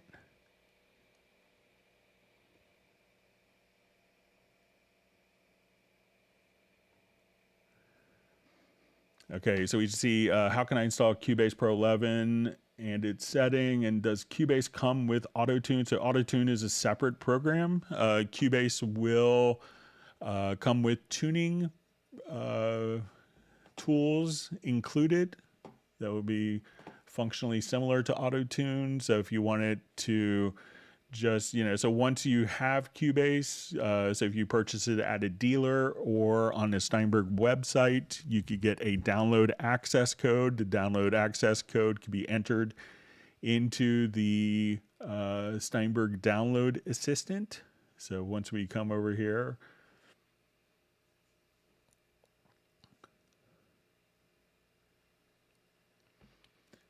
just show this quickly.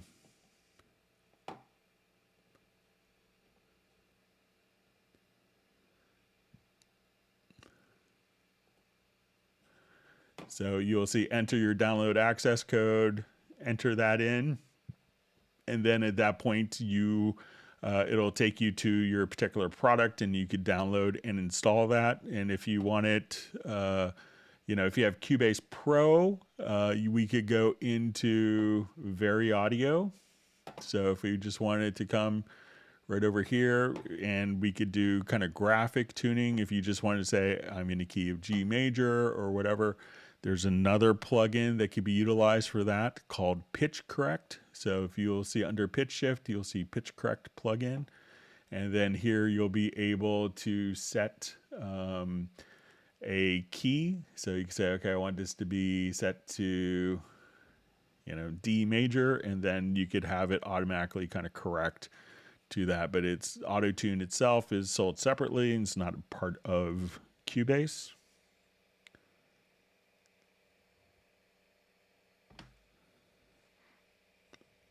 All right, so we have Alan Nielsen checking in from Denmark. Thanks for joining.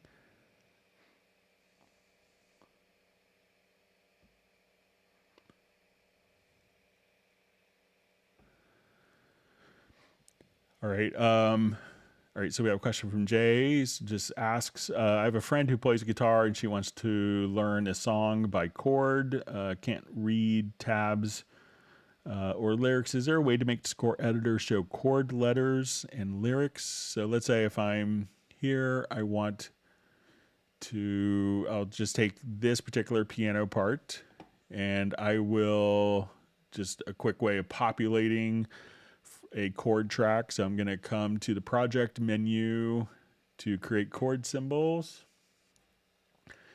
And now what I want to do is I'm going to just create kind of a blank part. So I'll add, let's say, just a blank instrument. Doesn't have to be assigned anywhere. And at this point, I could just say, all right. So I'm going to go select that event. We'll go to our scores menu. We'll say open score editor. And I will go to advanced, and we'll say show chord track. And now we could have the chord track. And if we go to our symbols that we'll see on the left-hand side here, and we'll see other, you could just add lyrics.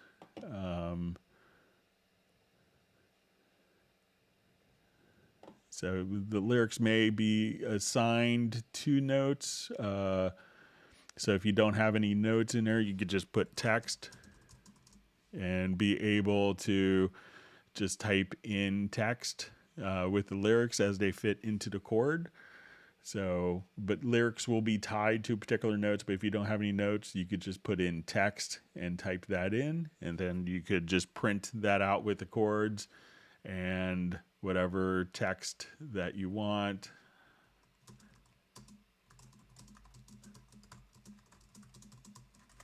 I'm a great librettist, and now when you come over here, you could say, okay, now when we go to the E minor 7th chord, you could type in other lyrics, etc. So some stuff that you could do quite easily.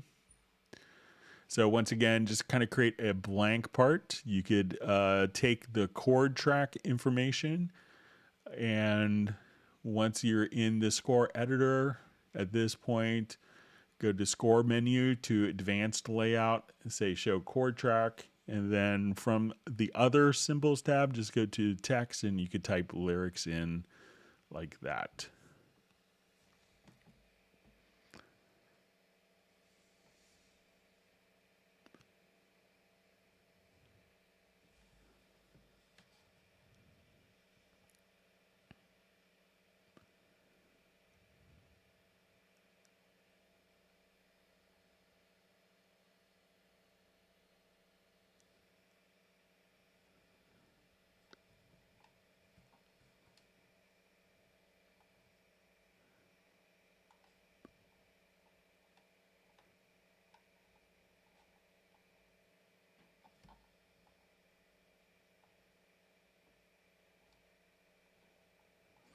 Okay, sorry, my chat field jumped on me. Let me see if I can get back to where I was.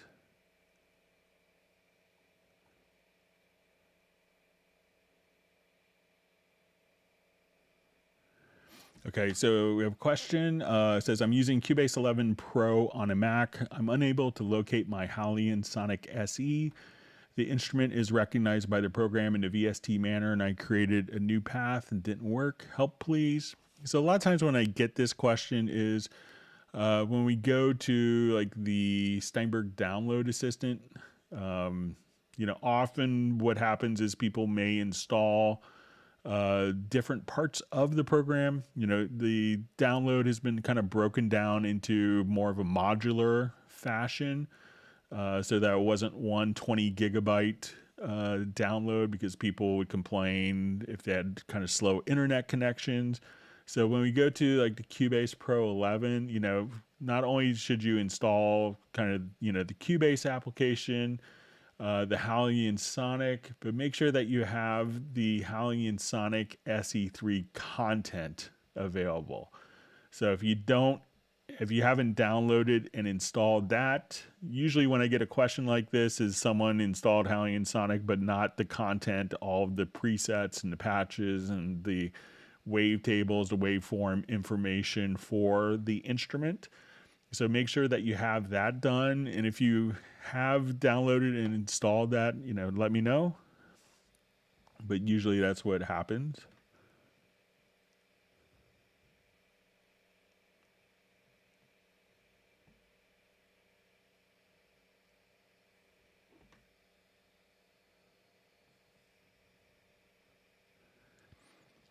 So to see from Jess Sabelski, says, I used Pinnacle Studio for video editing then. Went to the page to try to convert to MP4. No success so far. I'll keep trying.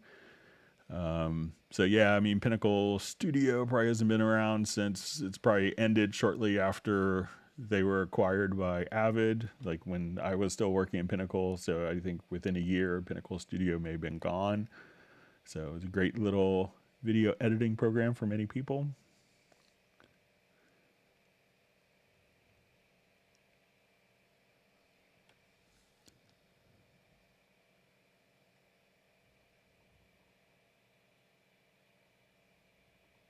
Okay, Michael Teams wants people to whack the like button.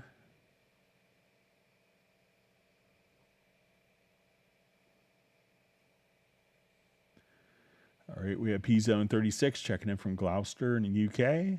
Thanks for joining us.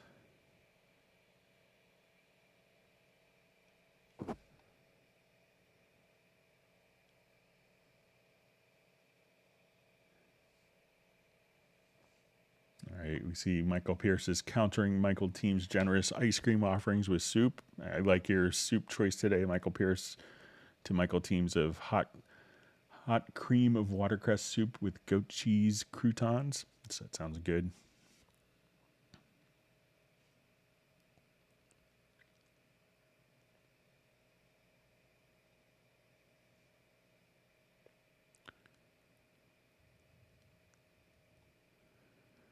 All right, Mark Rabin wants people to do judo on the like button, but make sure you do it an odd number of times. If you do it twice, it'll cancel out your like. So.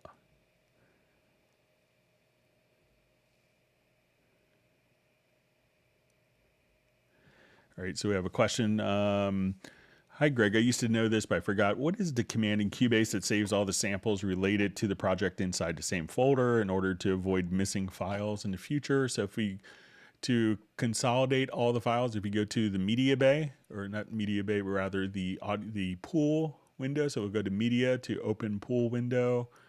And what you want to do is to just kind of right click and select prepare archive. And then that will move all audio files that are kind of sitting in, other folders into the project folder. So everything is consolidated.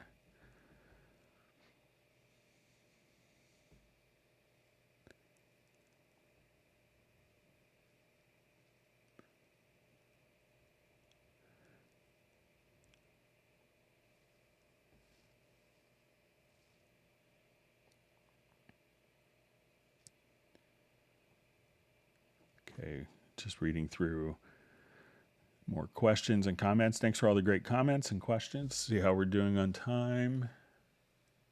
Okay, we're about where I thought we would be.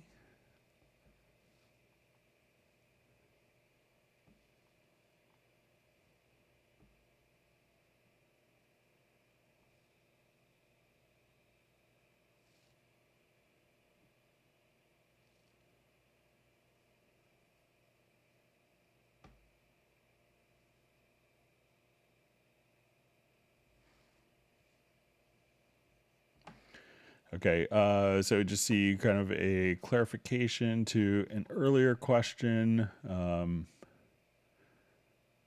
So it says, Greg, my question on the multi-track copy-paste, I was meaning copy-paste one single event into multiple highlighted tracks. I highlight, say, 3 tracks and want the same event in all 3. It only copies to the first. So I think copy and paste is going to be kind of to the same destinations. So let me just go to a project and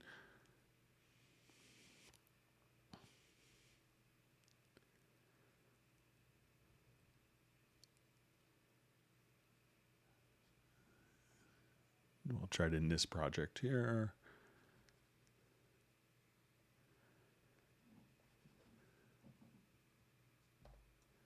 Okay, so let's say I copy this event.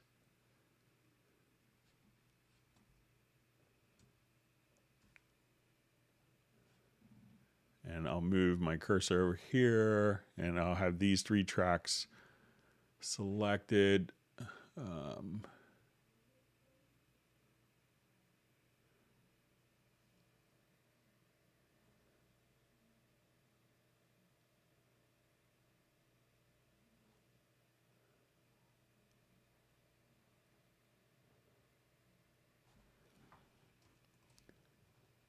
Yeah, so I think because it's only one single event that you may have to, let's say if I come here, undo that. So let's say I copy.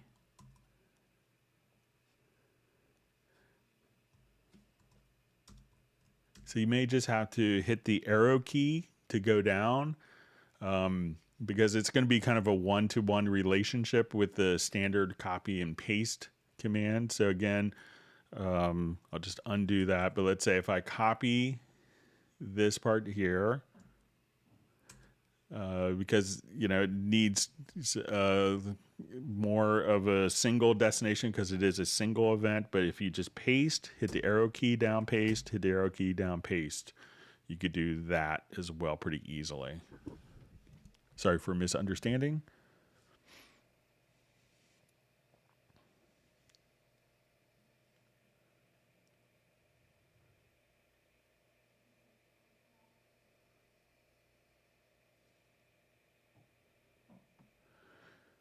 All right, so we have a question. What would be the best way to import only the audio tracks to a new project? Import tracks from project, get me all the tracks in stereo, and all the old inserts are also included, which I don't need. All right, so let's say,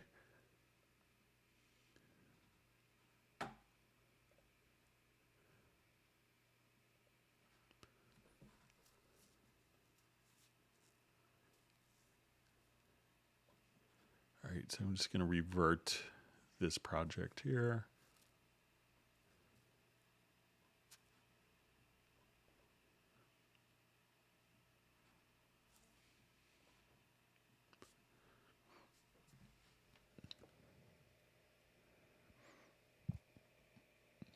Okay.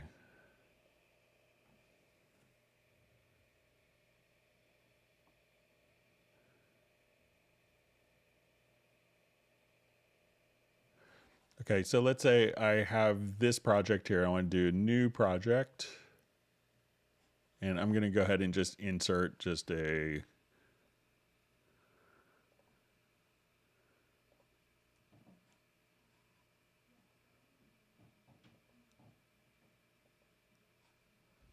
I'll put an insert on all of these tracks here.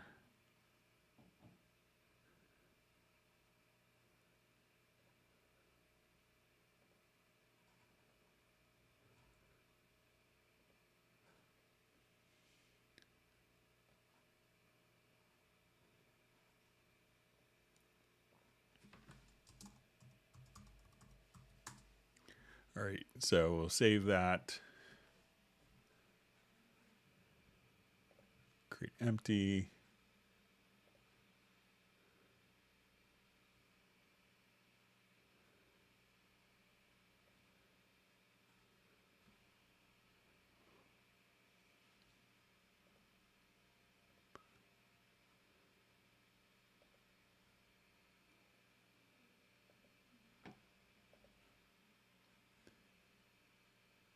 All right, so we see that we have channel and inspector settings. So I'm going to turn that off, and let's say I want to insert, I'll select all here. So I had mono tracks there. So now I come over here.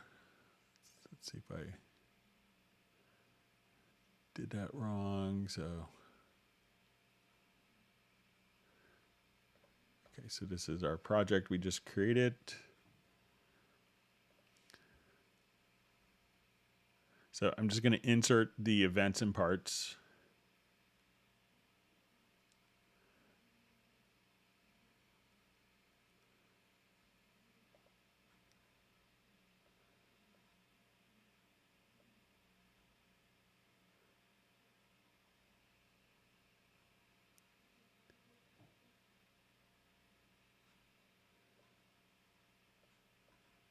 Okay, let's see what I did wrong.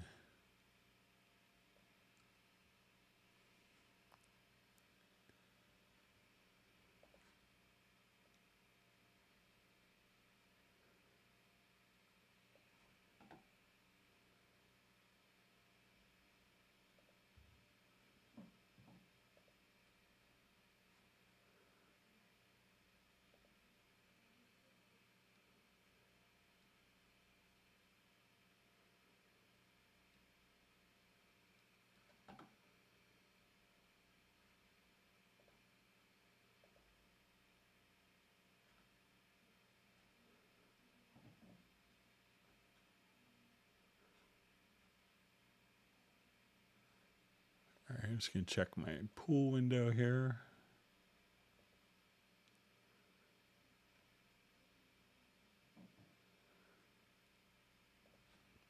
All right, I'm just going to check, see if I do it one more time with the parts selected.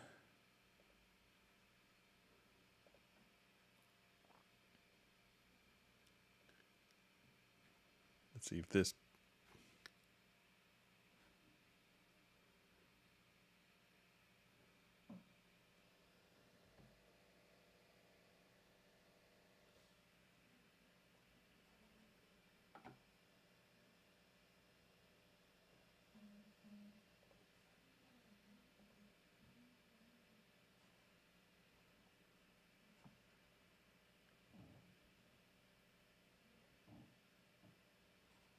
All right, so I'm just going to try it into, maybe it's just a different project folder, but let me just import tracks from project again.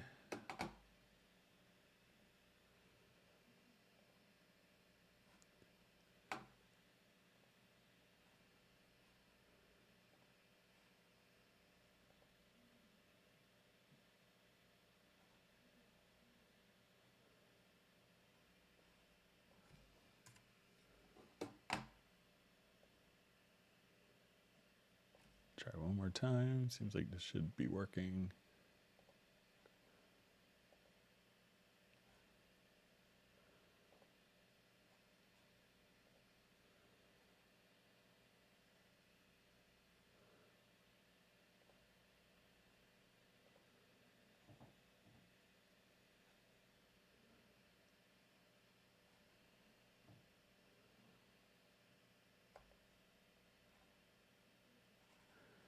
All right, so now when we come over here, so the mono track still stayed as mono, and I'll just try new project one more time.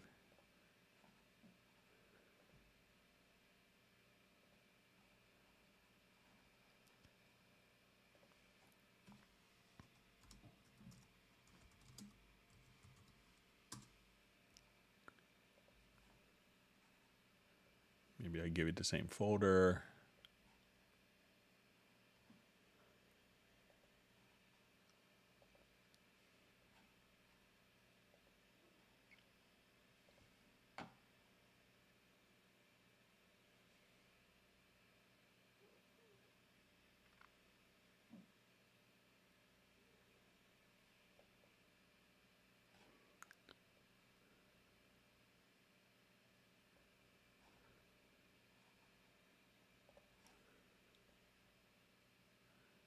Try one more time, and then we can do another alternate method.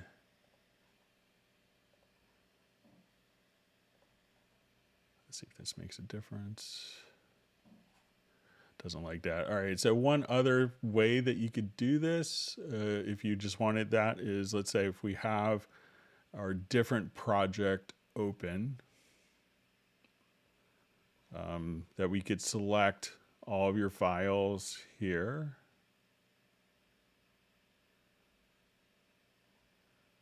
And just drag and drop into your new project as well. And that won't carry over the inserts, and you can see that the channel width hasn't changed on that.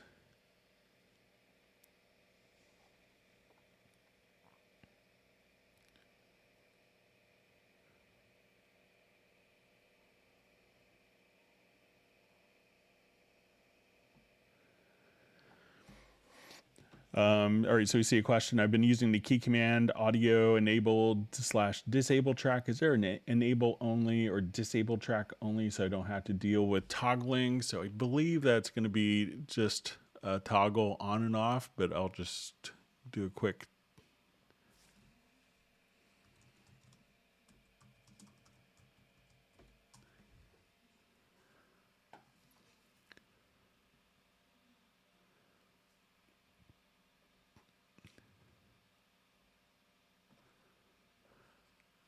But we may be able to do it with the project logical editor. So let's see if we come over here. Let's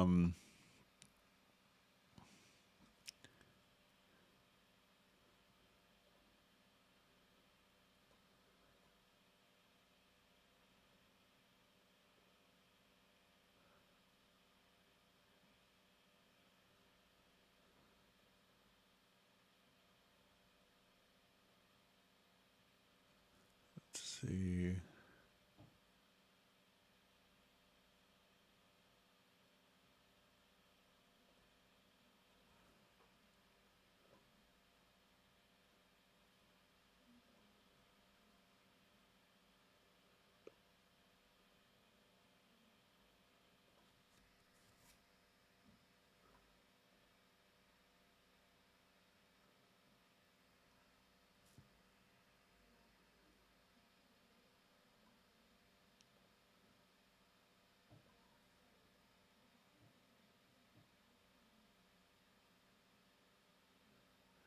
So I think we could select it if it's disabled, or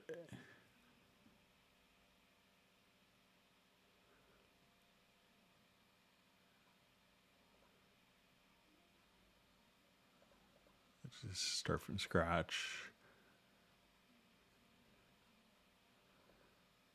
So let's say container type is equal to track.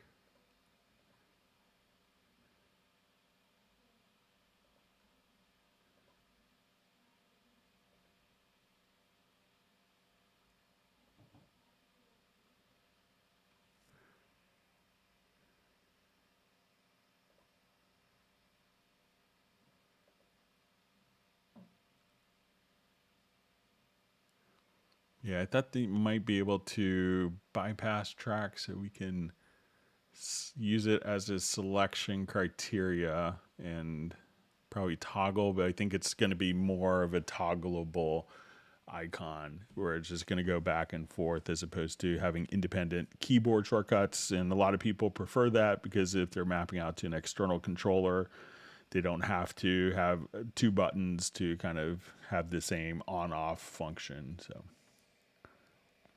but I could play around with that and see if there's a project logical editor if you want to send me an email.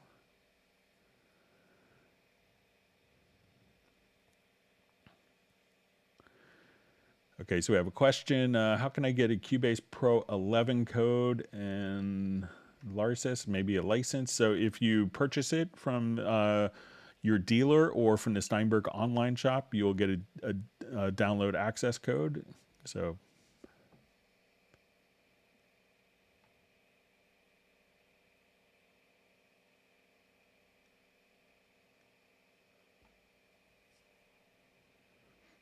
so we're seeing Mark Raven says his pedal cracked, his sustain pedal. He says he thinks his sustain pedal croaked.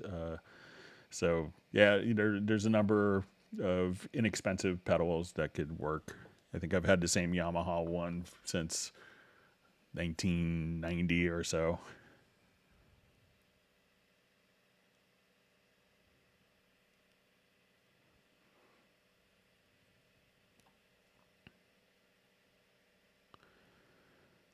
Okay, so we just have a question. When recording cycled MIDI in lines, how to make it one perfect shot? So let me just...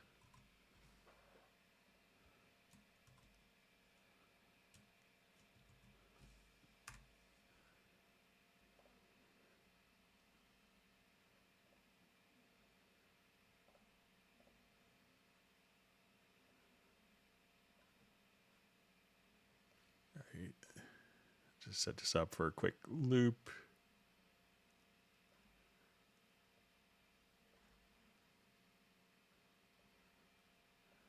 Okay, and I'll add just a quick instrument track.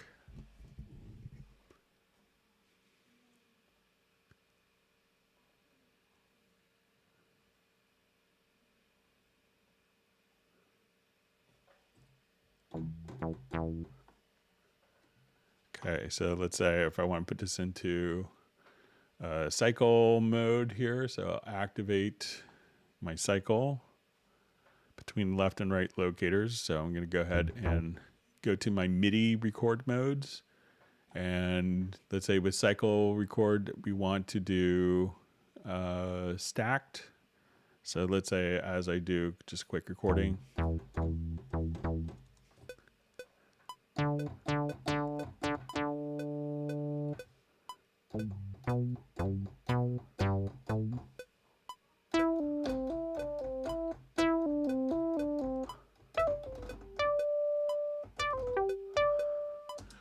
So now we're going to have all these different lanes that will show up here. So let's say, if you wanted to select the different ones, we could do that. And let me just come over here and go to my track control settings. And let's see if I have my lane option. So we'll say lanes. I'll add that.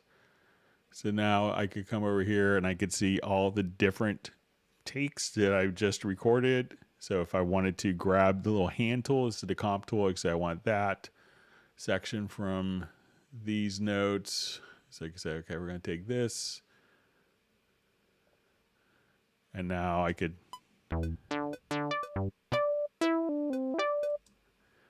So that's, and then at that point, we'll just kind of play back through different comped MIDI parts that you have recorded.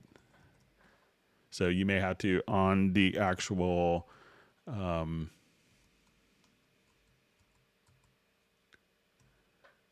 the actual track, just make sure that you have right click and go to your track control settings, and then make sure that you have the lanes activated.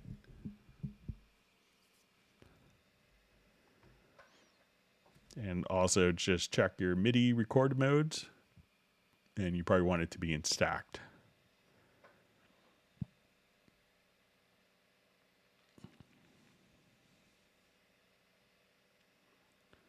All right, so we see Tiago just saying Groove Agent for sale. So it's the next purchase. So yeah, there is a sale for Groove Agent as well as Wavelab that is going on currently. So there's a promotion. Make sure you take advantage of that.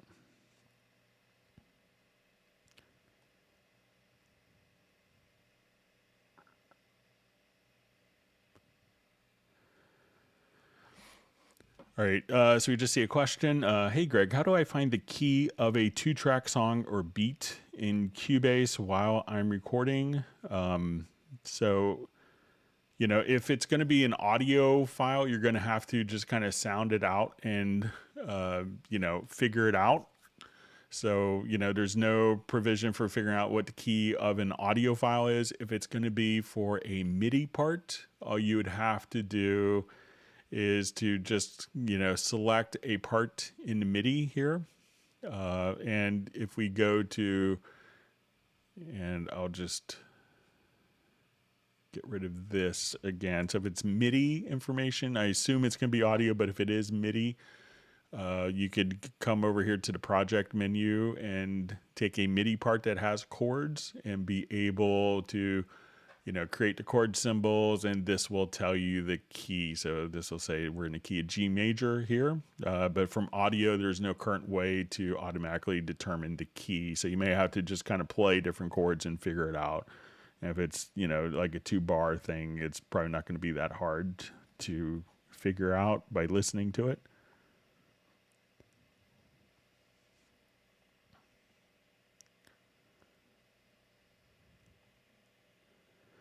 All right, so Michael Teams has granted me 1 gallon of peaches and cream ice cream for me and my family.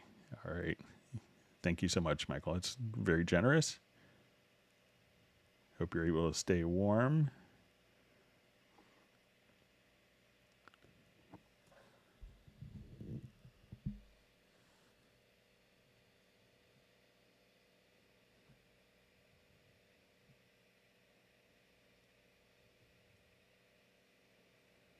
All right, so we have Peter checking in from Montreal, Canada, where it's minus 35 degrees centigrade or Celsius with wind chill, so it's pretty cold. So, all right, so we have Neurotic Nexus joining from Germany. Thanks for being a part of the community.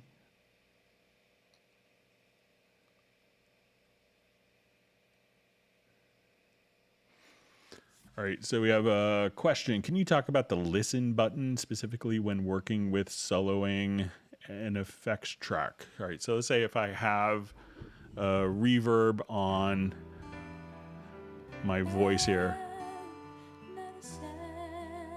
and let's say I just wanted to go to my sends here.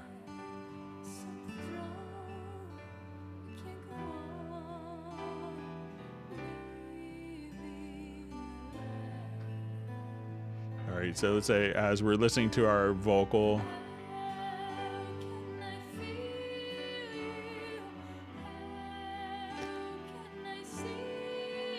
so I'll just accentuate the reverb here a little too much. All right, so what happens a lot of times is when we go to solo a particular track, so if I wanted to solo the reverb, what it's going to do is actually solo the sources with it that are feeding it. So we'll come here.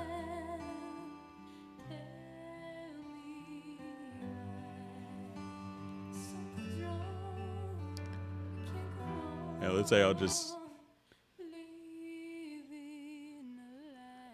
All right, so the question gets to be like how to actually just audition just a reverb itself. So because when I solo the reverb, I will hear all the sources that are feeding the reverb. So if I have the control room active, what I'm able to do is I'll just mute some of the other parts here. I'll unsolo. So let's say I'll just...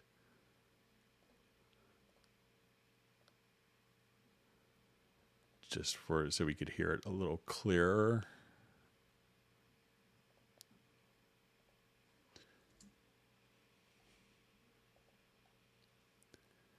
Okay,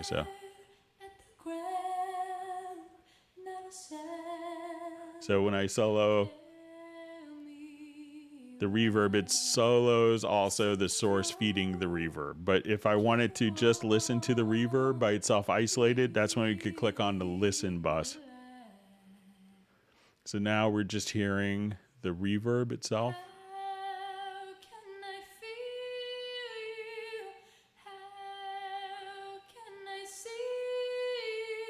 So that's all you had to do to kind of just monitor the reverb. I'll play it in a different example here as well. Let's go to everyone's favorite project here.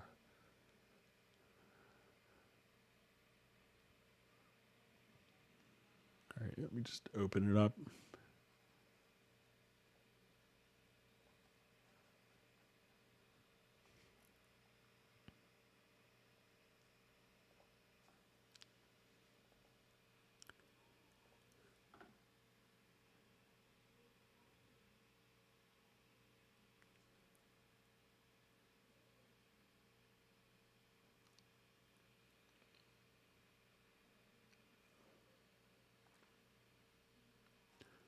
All right, so as we're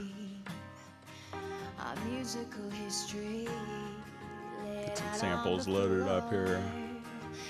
I've got to choose what's...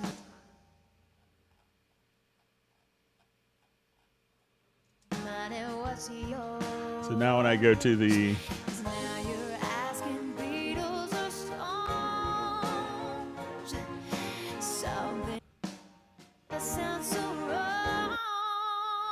So now when I go to the L, yeah, let me just go to my control room setup. So now I could just listen to just a reverb. So you could also put on after fader level or pre-fader level. So if I want to listen to like just a drum reverb isolated by itself.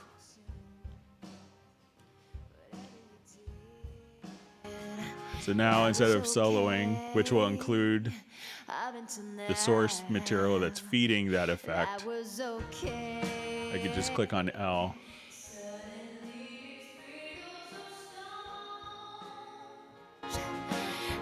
So that's another great use of the listen bus in the control room, just to be able to isolate what the reverb is actually doing in context of in the mix.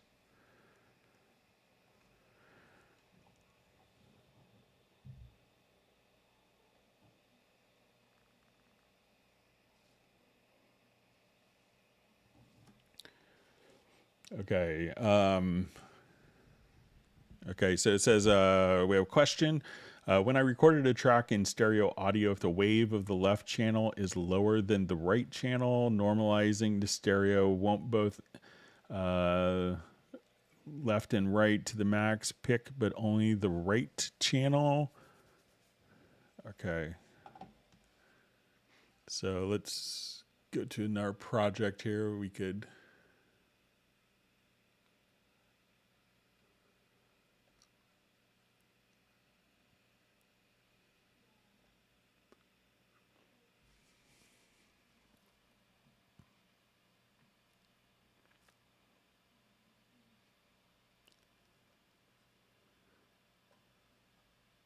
Okay, so let's say if we have like a stereo file here, so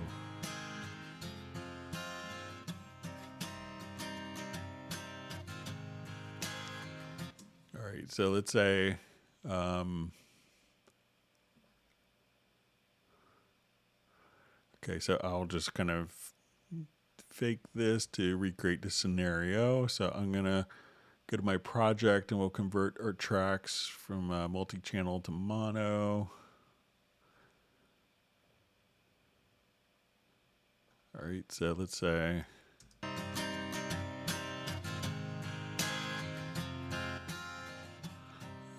we can see that now our right channel is going to be louder, and I will just take these two tracks and we'll convert it.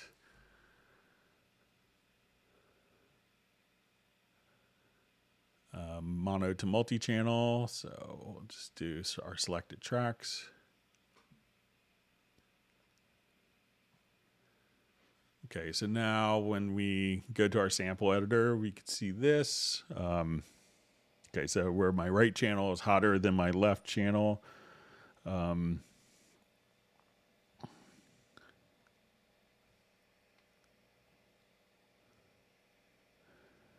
Okay, so it says when I record a track in stereo audio, the wave of the left channel is lower than the right channel. Normalizing the stereo won't both left and right to the max. Pick only the right channel. So let's go ahead and take a look. So we will come over here to our process.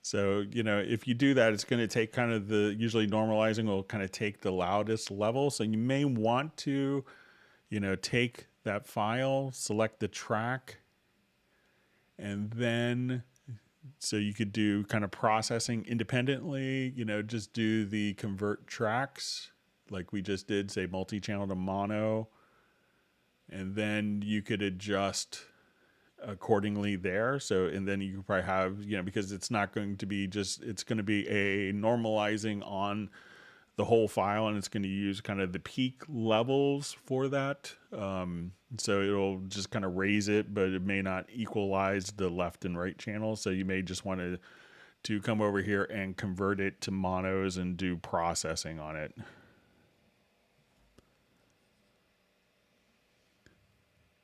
All right, so we have Saeed checking in from Oman. Thanks for joining us and being a part of the community today.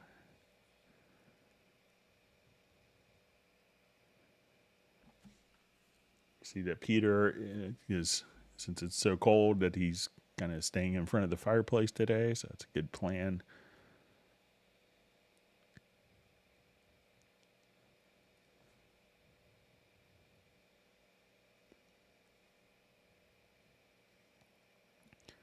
Okay, Cubase Junkie wants everyone to make sure that they hit the like button.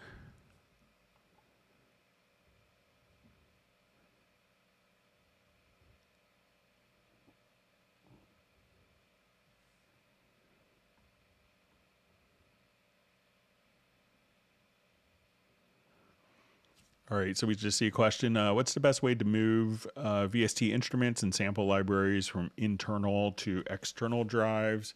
So, you know, the utility that you have, you know, that's going to be installed with Cubase is going to be the Steinberg Library Manager. So if you have filled up your internal drive and you, for Christmas, got a nice new SSD that you wanted to utilize, all you had to do is to select the library, click on Move, and then you could just have that choose the new location, and then that will move all of the contents and all the sample libraries and content directly from here to your new location. So I think that you might even be able to do it globally. If you go to the settings, you could just change the default location, and that may do it for all of them, so you don't have to do it one by one. So use the library manager for that.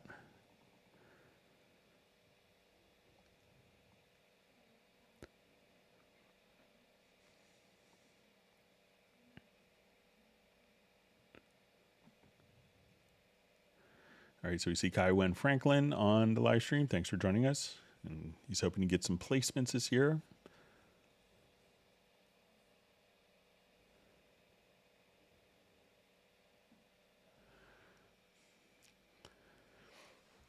All right. So just see question. Hello, Greg. When I activate a new project, it often strikes the speakers like a loud bang. What do you think could be the reason? So I would think that, make sure that when you're loading a project, I've seen sometimes when you may have, samples that kind of could pop in if you're in play. So make sure that you're not playing while you load a sample, like while you're switching to or activating perhaps a different project. And sometimes that could be related to plugins, maybe not, I'm not sure if it's maybe a plugin that's trying to do something. So you might be able to trace it down to a third-party plugin that's being used in the particular track.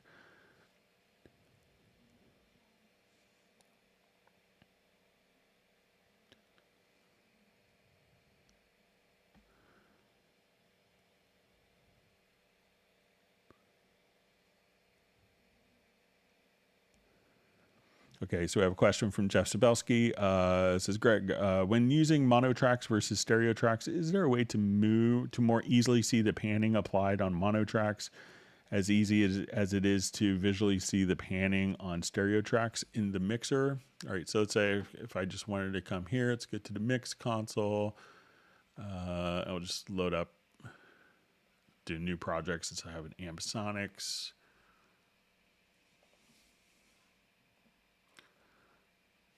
So let me add 4 stereo tracks, and I will add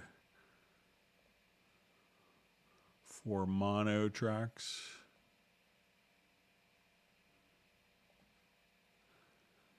All right, and I'm going to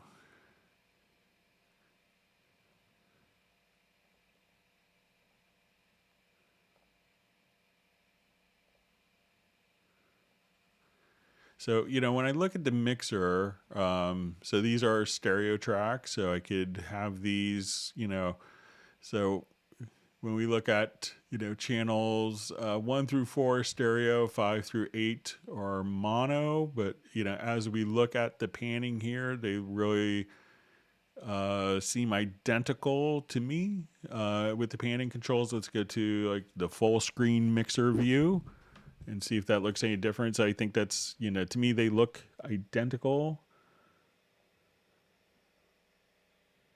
But with stereo tracks, we could have, some additional panning options. So obviously if we go to a combined panner, we'll have options that aren't there since it's only going to be one channel.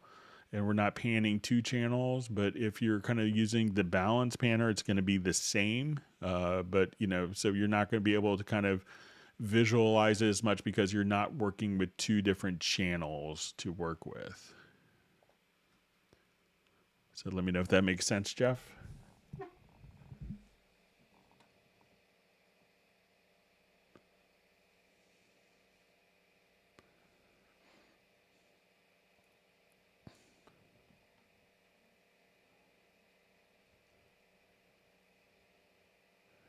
Okay, so we have a question from Michael Teams. How to quantize or audio warp a track that has section not synced with the click track? Is this fixable with the above situations? Crazy keyboard player, can't keep steady, me. So, if it's going to be just MIDI data, it's quite easy just to come over here and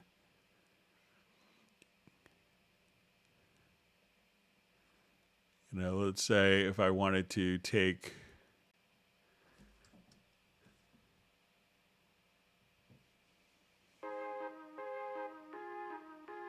so let's say if I wanted this to be more precise, I could just select all.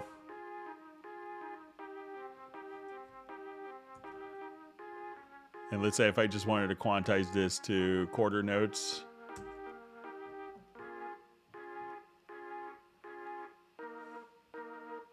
So if we put that with the click.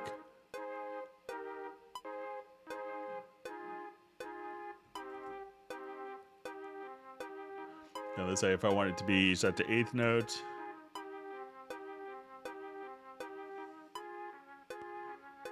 And probably, you know, like this may not be so off, you know, but you could do that. And, you know, if you wanted to do audio warping on stuff, you know, it's really just a matter of, you know, you could come over here and just choose to quantize. So let's say I want to take this audio, and then we could quantize just that audio. Make sure that you have the audio warp turned on. But so let's say if I have this set, I'll just kind of resize it so it's really obvious. So let's say I undo the quantizing, or I could just hit Q, and that could just do audio warp quantizing just of the event itself.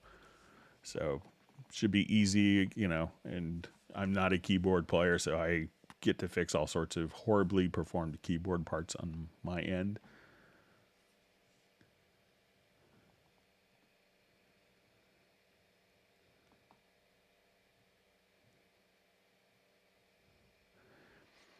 All right, so we have a question. What is the best way to make Cubase program loading instrument libraries fast in my project, which consists of several libraries tracks, Windows 11 Pro, i9 processor, RAM 32 gigs. So, you know, sometimes the instruments being utilized can be kind of capped at how much memory they're accessing. So if you wanted to go to even something like Howling and Sonic here, you know, if you go to options, you know, there's generally kind of like a preload amount. You could try to increase the preload amount. If you have a lot of libraries that you're using, 32 gigs of RAM, could be on the kind of minimum side. If you're doing orchestral stuff, you know, increasing your RAM would help. You know, also just making sure that you know, you have, you know, SSD drives can make a big difference as well. So if you're running non-SSD drives, stuff like that will make a big difference. But often kind of the, you know, sometimes you're loading up, you know, a tremendous amount of data, you know, to play back different libraries. You know, often libraries may have a purge function where you know, you could say don't load up samples that aren't being used in the project. So, you know, you may have, you know, 14 samples that you're using, like on that Mellotron flute part, you know, but I could have the samples for every single note loaded, but it's not necessary. So stuff like that you could do. So, and some instruments load samples up faster than others.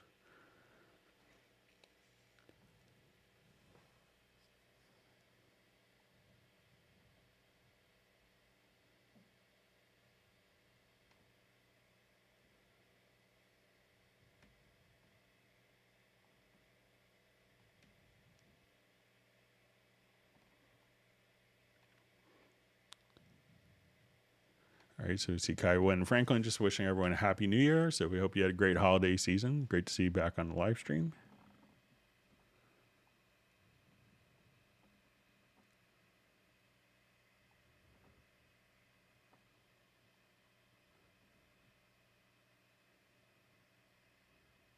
All right, so we have Millard Brown from outside Philadelphia joining us. You don't have to worry about being late for the live stream. We're glad that you can make it.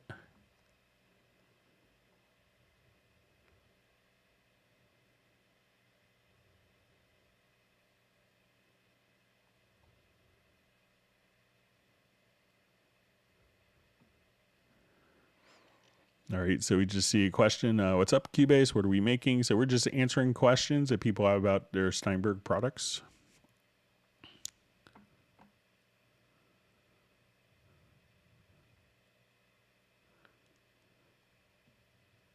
All right, so we have a question. Sorry for hitting my mic. Says from Jeff Sabelski.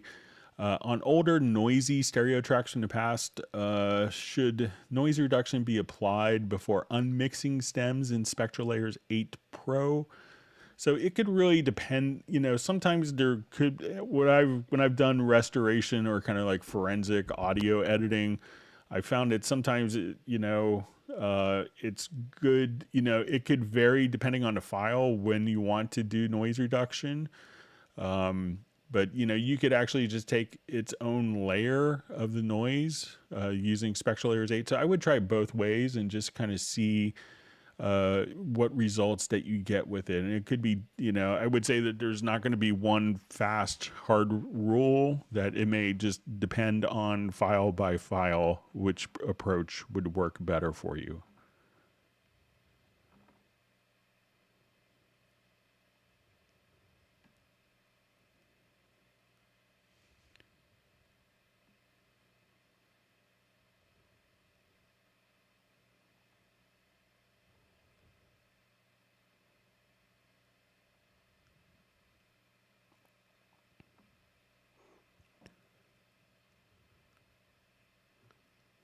Okay, reading through comments.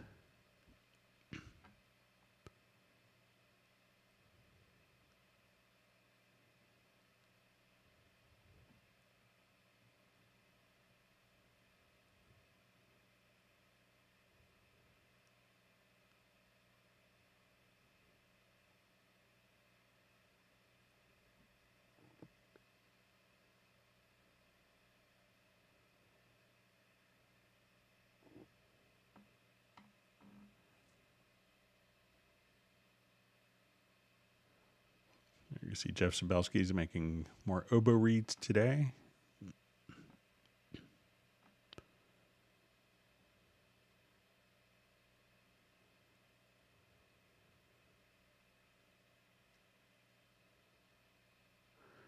All right, so just see Mark Rabin just saying his MIDI editing's gotten a lot better, so he shed some light on expression maps. So I think, we did some expression maps already, so let me know if you need me to do more on that, or is probably in the gap between when you asked a question and when it was shown.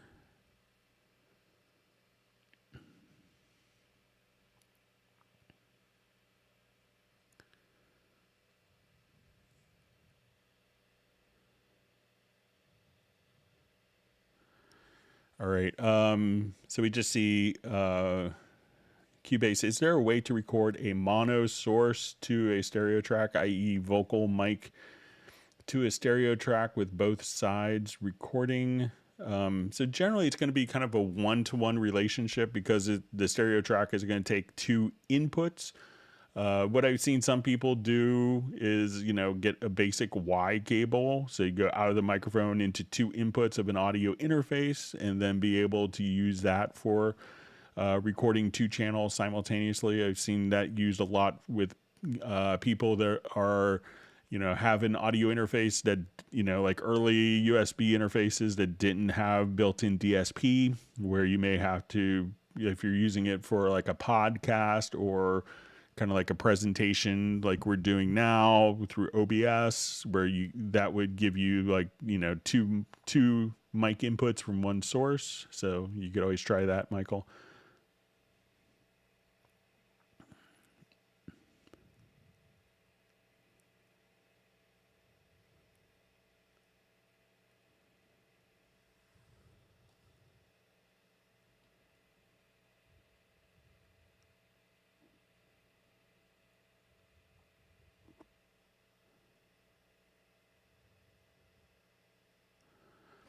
All right, so we have a question from Benny. Says, hello, Greg. If I have several lanes in audio, then how do I listen to them one by one? I use Cubase 11. So let's go ahead and open up a project here.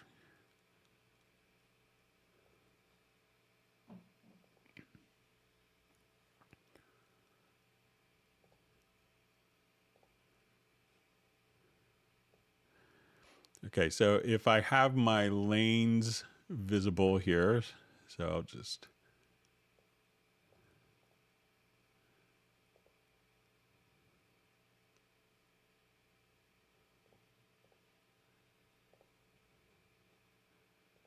Okay, so if I wanted, so I did multiple recordings here. So let's say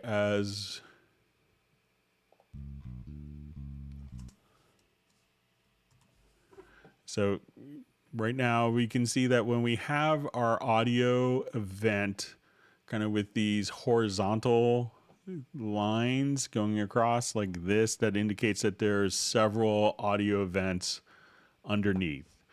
So if we open up the lane view, I can now just come over here, and if we wanted to, grab, I could listen to the different tracks. So let's say, so I could now just select between the takes like so, using the comp tool. So it's one that looks like a hand.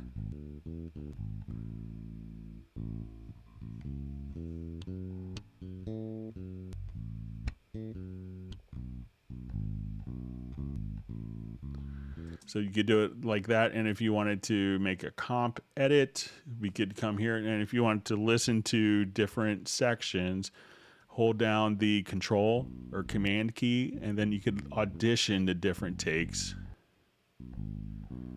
One other thing that you could do if you don't need to visually see all of the lanes is we can close the lane type here.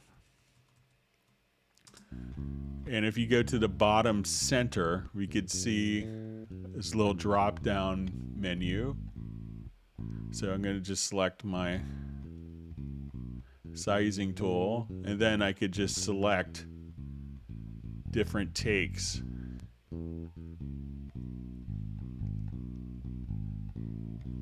Just right there. So all of our different takes would be listed there. If you want to see them and audition them visually, open up the lanes view. If you don't see the lanes, right click on track control settings and make sure that your lane display type is over on the visible controls. So give that a shot.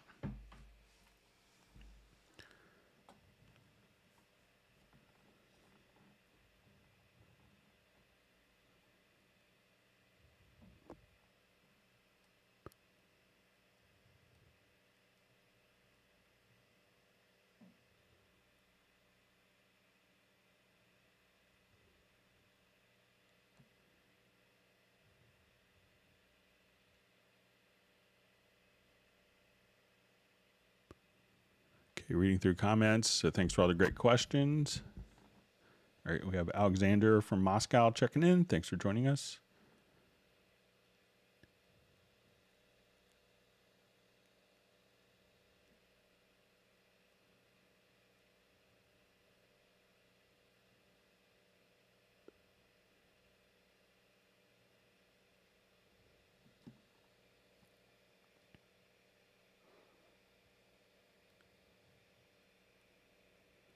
All right, we have RTK checking in from Germany. Thanks for joining today.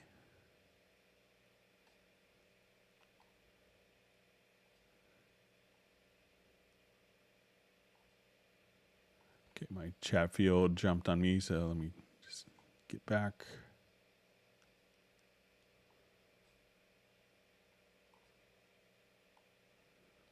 All right.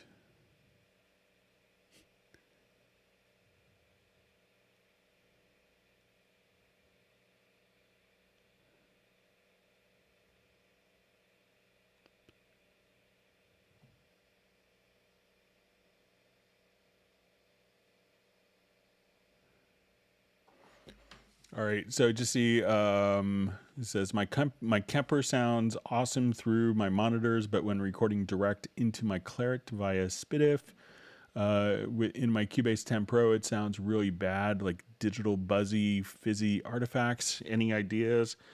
So sometimes when you're working with that, it seems, sometimes when you're using the digital connections, if you're getting kind of digital buzzy fizzy artifacts, it sounds like maybe there's a clocking source. So maybe you could have your Kemper clock to the SPDIF input on your Claret, or the Claret clock to the SPDIF, just so that the digital connections between the two. You could also try just going straight analog out of the Kemper into the Claret and see if that sounds fine. It sounds like there's a clock setting where one would have to be the master and the other clock So one would be the master, and one would be what's often called the slave. There's probably a better term now for that. But where one is transmitting clock and one is listening to the clock to synchronize. So if you're getting kind of those buzzy sounds, it sounds like the clocks aren't synchronized. So set one of them to kind of be the master and the other to follow. And that will probably help.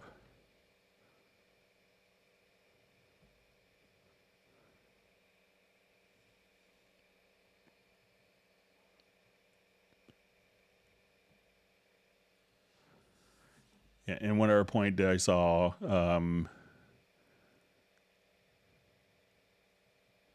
okay, I see that later that you do have them kind of at the same sample rate, but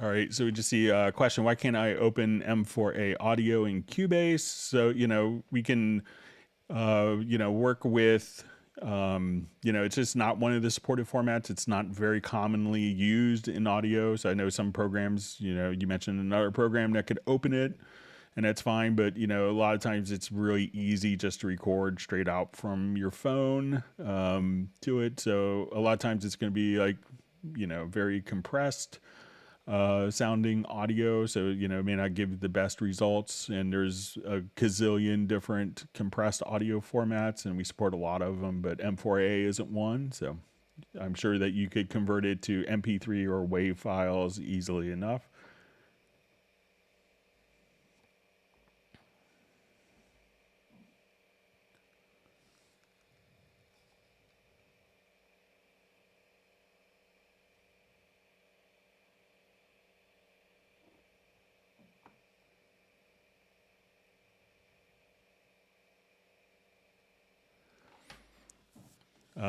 So I just see a question, Greg, am I able to return to Cubase from Nuendo on the next version? So I'm not sure if you wanted to migrate your Nuendo license to Cubase. Generally that's not supported, but pretty much all of the Cubase functionality gets implemented into Nuendo pretty soon. It used to be in the past, it was, sometimes a year, 8 months. One time I think it was about 18 months before it got implemented. But for the last few versions, it's been about a month after. But I think you'll be happy just to keep your Nuendo license.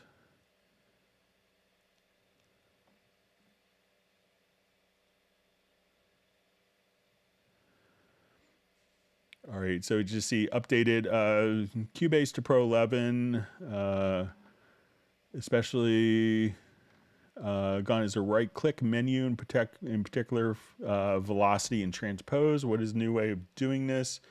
So let me just go to.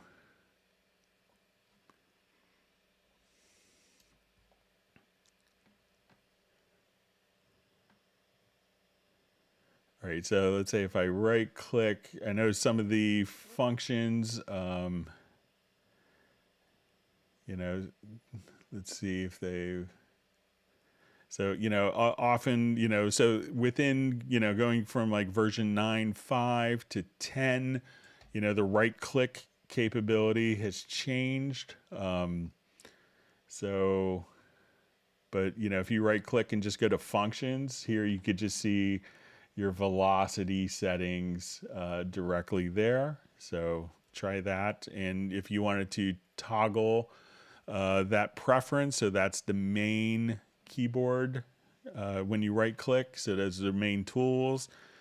Just come over here to preferences, to editing the tools, and you could say show toolbox on right click. So if I deactivate that, now I could just, when I right click, I could see my functions directly there. So I kind of like personally the previous behavior, and I've argued for it back, and I will keep doing it.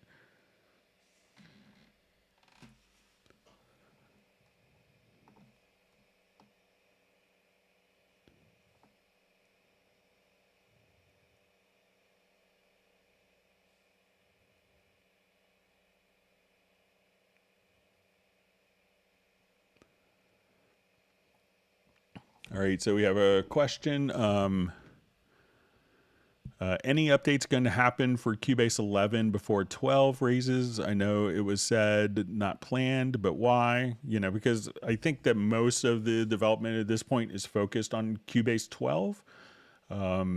So generally, you know, what Steinberg has done is, you know, there's a wealth of little small fixes that will happen from Cubase 11 that get implemented into the Cubase 12 release, and usually like a month or so after a new version is released, there'll be a maintenance update to incorporate a lot of issues and stuff that's been resolved in version 12 into the version 11 life cycle. So.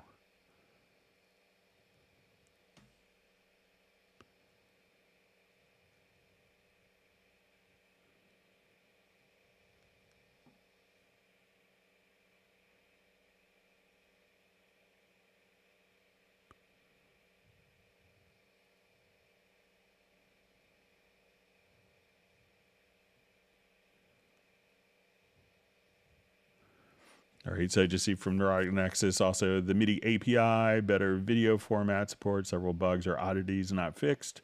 So, you know, the Midi API was never promised in version 11. So, you know, I know that there was, so that was never officially going to be announced in version 11. So.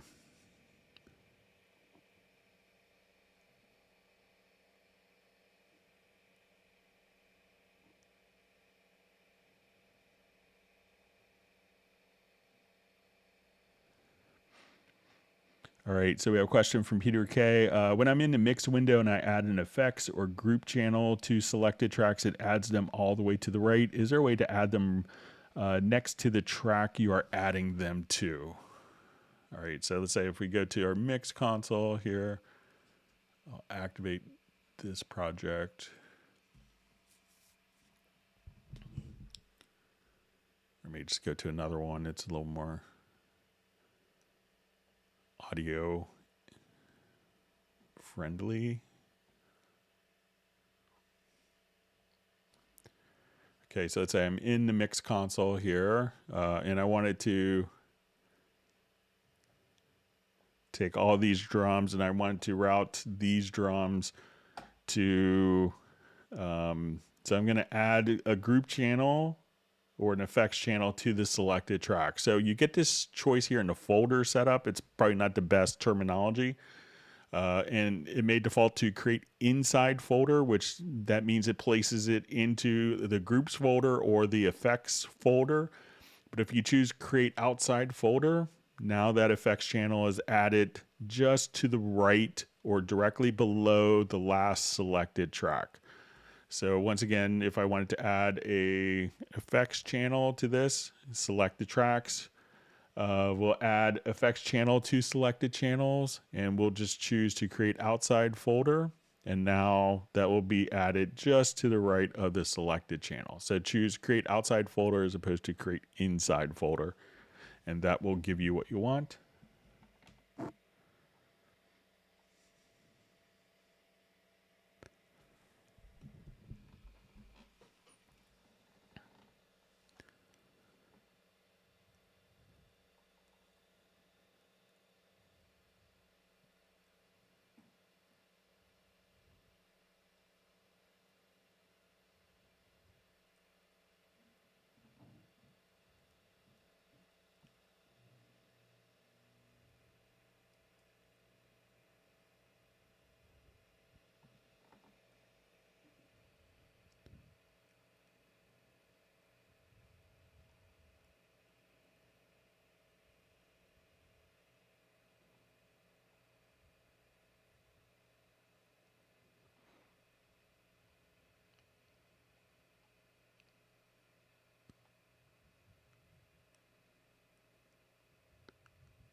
Okay, just kind of reading through more comments. And I just see, going back to the Kemper, says, so just Adams indicating that the slave and masters Swap to slave master, no change. It's strange. One clean guitars sound fine. It's always distorted guitars that sound bad. So, try just going, just out of curiosity. I know it seems like great to go digital, but, sometimes, if you get the same things, out of analog, and if that works, that may be a better way to approach it.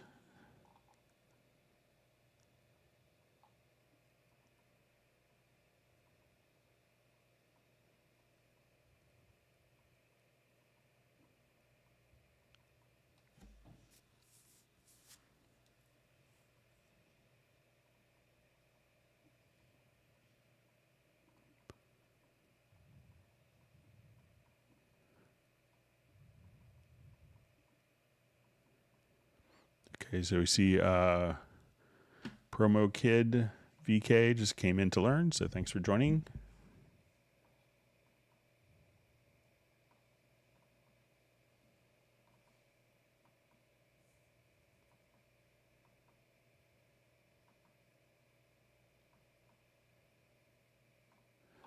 So seeing more discussion from Neurotic Nexus. So, about, one is you just indicate that Cubase 11 will be dead soon. So, while there's, your Cubase 11 will still be functional, even if there's not, other, functionality and features that will be added to it. So it's not like other companies where if you do upgrade, or it will stop working, as people have mentioned that it will be people are still running Cubase 5, and there's also, we have to figure out that there's lots of external things that our developers have to spend a tremendous amount of time on, with new operating systems, new chips from Intel, AMD, and Apple, and so there's lots of different things. So, once you get a version, it doesn't mean that you're going to get features that you wanted to have in that feature, in that version, added in that life cycle of that product. So, and, you're always welcome to, we have no censorship here. So, always welcome to state, but there's a lot of features that, you indicated that weren't promised in version 11. So,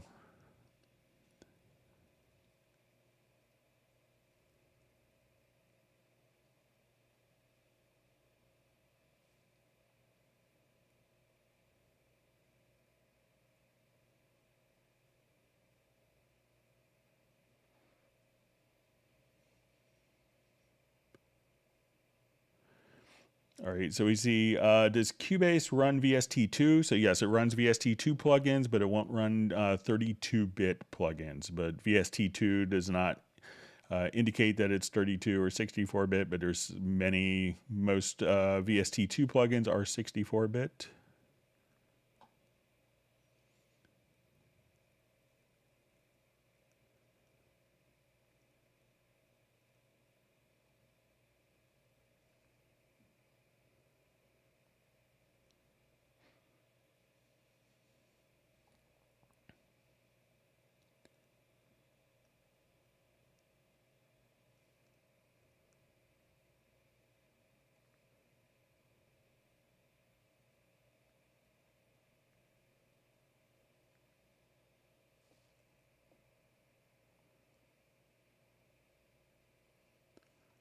Okay, just reading through comments.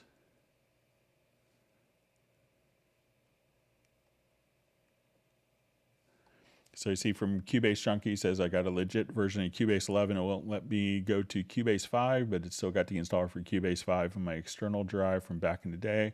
So the license for Cubase 11 will still open up Cubase 5. So, but maybe it's your operating system doesn't allow Cubase 5 to be installed. So.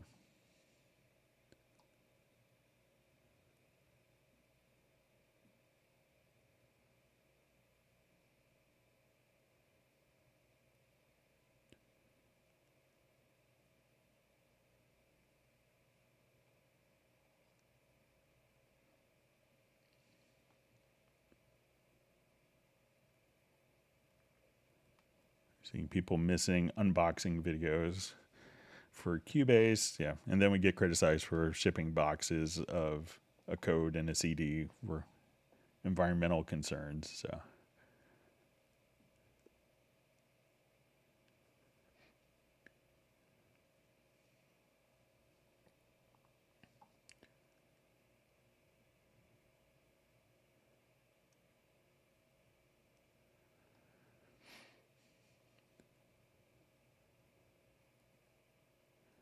All right, so we just see how can I quantize different audio files on Cubase. So let's go ahead and take a look.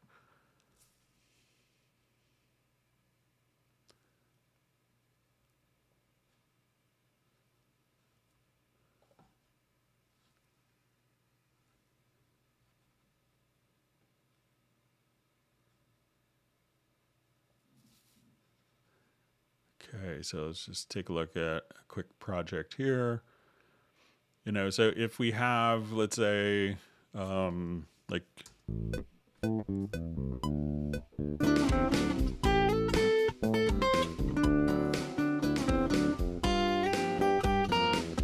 so let's say if I have like my bass here, and the bass isn't necessarily perfectly in click. So when I go to, if I wanted to quantize the bass, all I'd have to do is just come over here and say, okay, I wanted this to be eighth notes. And then if I hit quantize, you know, and we could probably see this a little better if I go to my audio warp settings and just turn on free warp. So let's say I want this to be more, we could see that we could have different components kind of just quantized here. And I could say I wanted this to add more swing.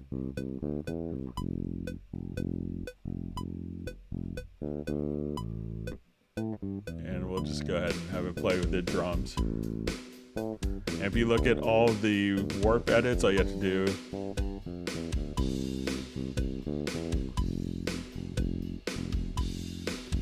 so, you know, if you wanted to just quantize, all you have to do literally is just kind of take the particular part here, click on E and make sure that you have the audio warp enabled, and then you could quantize your audio, and you could quantize different audio files to different rhythmic values as well, no problem.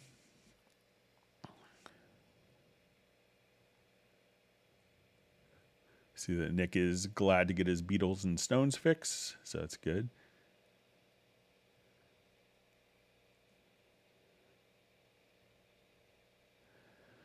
Okay, so we just had a question, what is the use of the control room? So we did cover that a little bit earlier in the live stream. So so maybe if you wanted to watch that, but it's kind of a separate monitoring stage, but we did go over that for about 5 minutes a little earlier.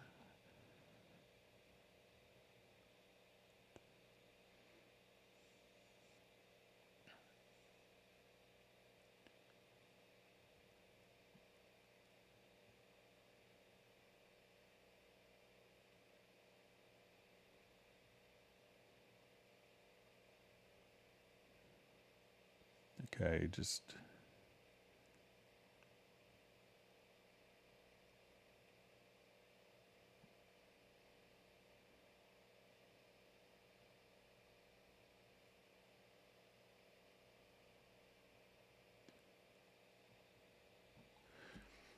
okay, so we just see a question, how to quickly gain stage tracks, you know, so you always don't want to kind of unnecessarily augment gain levels, you know, so sometimes people, you know, start with the, you know, like the original, you know, make sure that you record somewhere that's kind of like in the ballpark. So let's say I recorded bass on this. You know, I would say that if the waveform for the bass was, you know, looking something like that, that might be too low. So if I'm just kind of recorded it, but that's kind of like the level that I recorded at, so there's still headroom to work with. So if we're adding processing, we could see that. then you could adjust kind of the gain here. But, you know, what you don't want to do is to have to, you know, because this gain is too low, set this gain too high down kind of throughout the entire process. So at this point, just make sure that, you know, you record at a good level, that, you know, so that you're not kind of artificially boosting your gain structure. And then you could go a long way that way, where you're not having to, you know, run out of gain in the MixConsole.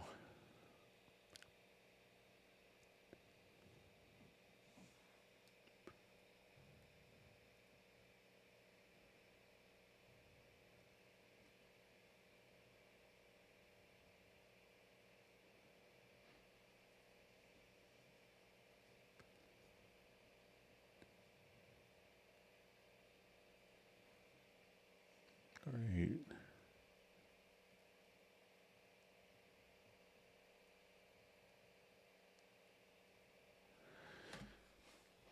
Okay, so you see, is there a way to remove plugins in a project that are turned off and not being used? So I don't know of a function that will go through and remove every plugin that's not being used, but if it's not, you know, but if it's not being used, or if it's bypassed, you know, there's no penalty to it, especially if you have, if you go to preferences, and let's say if we go to plugins, if it's a VST3 plugin, you could choose to suspend the VST3 plugin processing when there's no audio signals are received, and that way it's not going to take any CPU cycles. But there's no kind of automatically, you know, remove all plugins that are, you know, not passing audio, but you could have it not take any CPU cycles with that preference.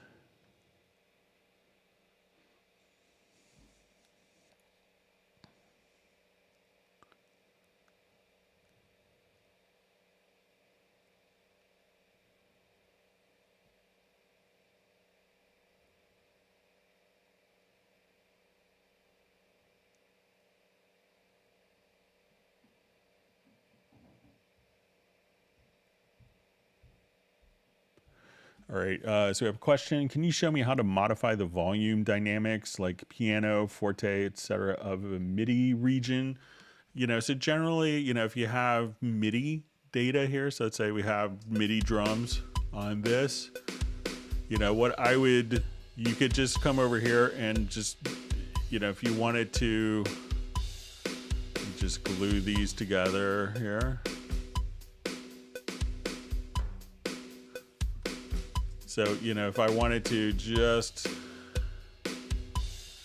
come over here, we could just say, okay, you know, you could grab your volume changes here. So if you wanted to just say, okay, I want it to, you know, have the volume increase and decrease accordingly, just like that.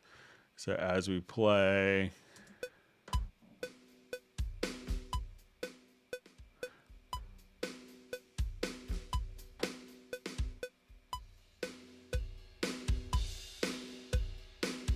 so you could just have MIDI CC7, just, you know, go through and draw in MIDI volume messages just like that. So that's how you get your dynamics. You could also automate the mixer channels if it's going to be a virtual instrument, but you could do it directly within the MIDI event as well, which works great.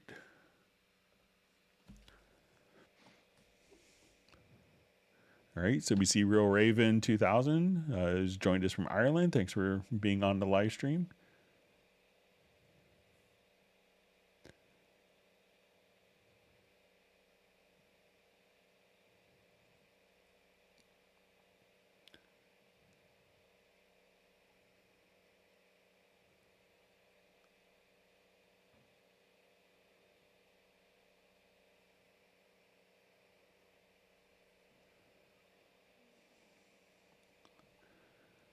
Okay.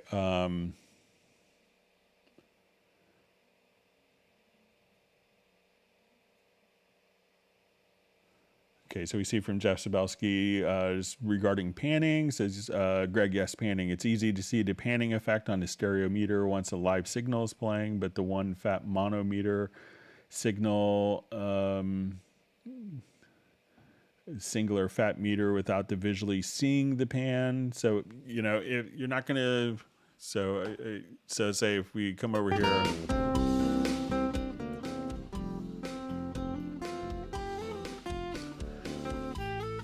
all right, so let's say if I take the bass here and I pan it,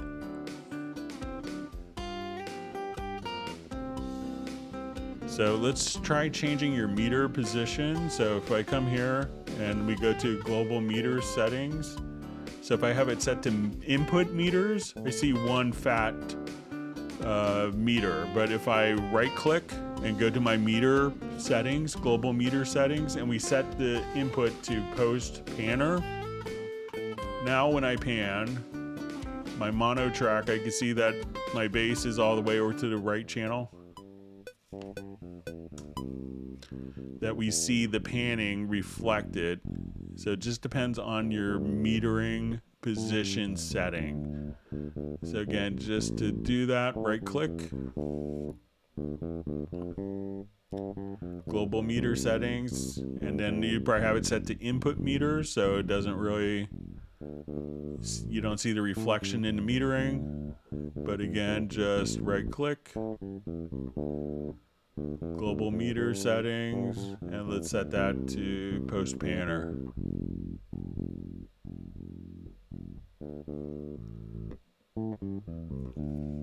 So give that a try, Jeff, and let me know if that works for you.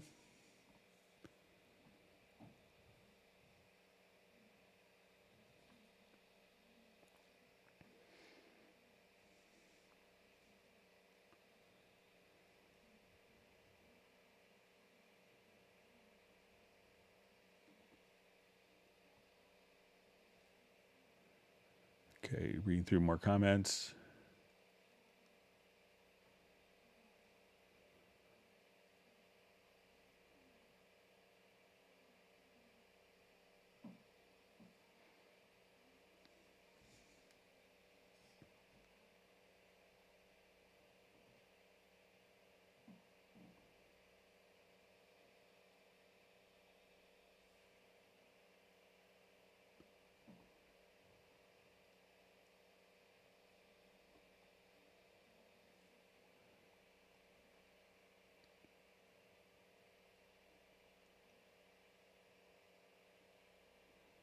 Okay.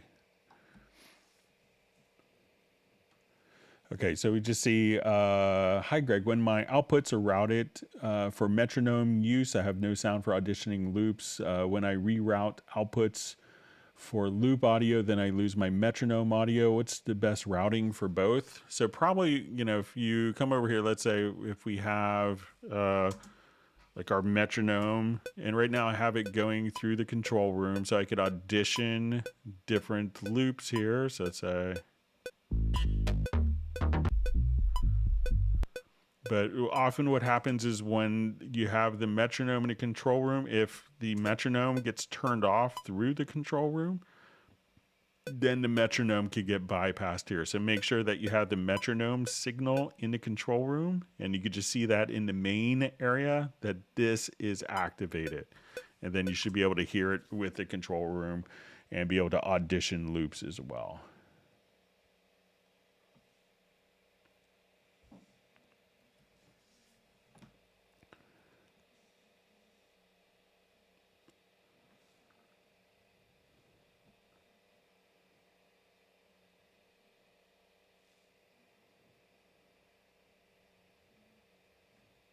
Yeah, seeing more discussion about, you know, removing unused plugins. So I don't know of a way to turn that off.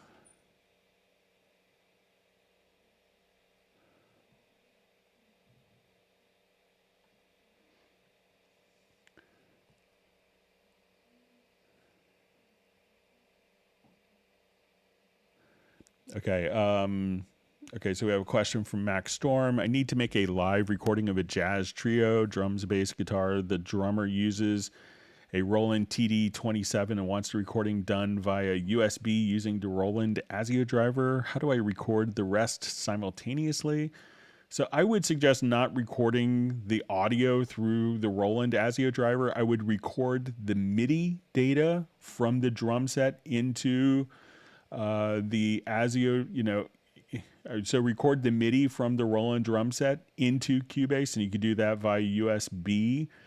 And then if you needed to, I think it's going to make sense if you wanted to have, the same sounds to, record all through the same converters.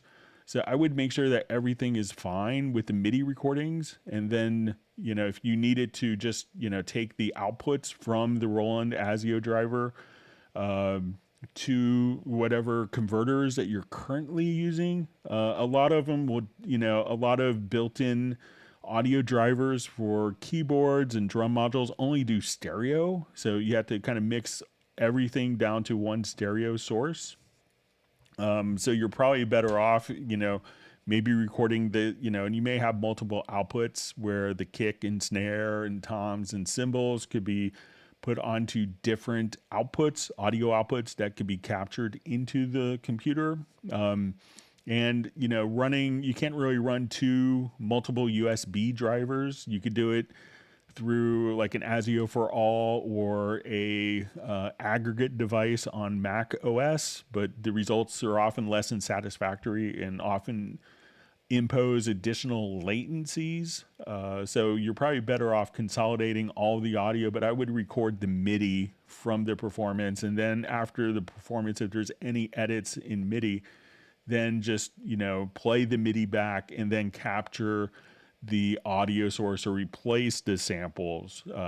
So a lot of the, what I've found with most and I have an electronic drum kit in my studio, and I think that the internal sounds are pretty awful compared to what we get in software with Groove Agent or other drum modules have a lot more capability than the internal sounds, that you're better off recording the MIDI and probably remapping it to another source.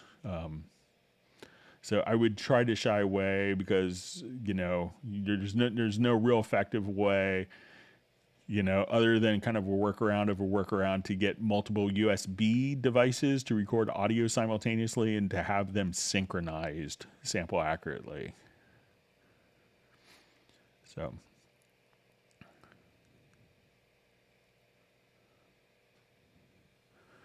All right, so we have Bam Post Media and Entertainment, who's happy finally caught a live session in progress. So thanks for joining us.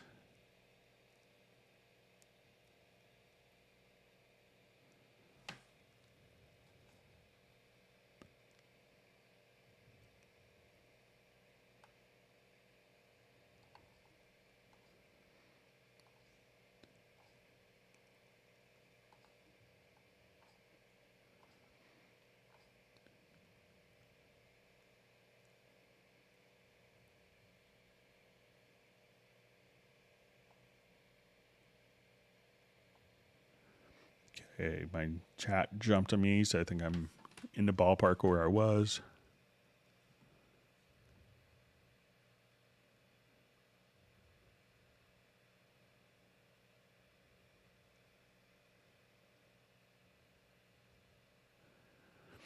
All right, so we see from Jeff Sabelski, Greg, thanks. By the file, noise reduction makes sense. Guitar vocal is simpler file than a live rock band recording. Can a stereo file be used as an extension for spectral layers and edit it left, right separately? So I think that Spectral Layers is going to treat, a file by file basis, and I don't know way off the top of my head to treat the left and right independently. I think it's dealing with all of the frequencies in the particular selected file.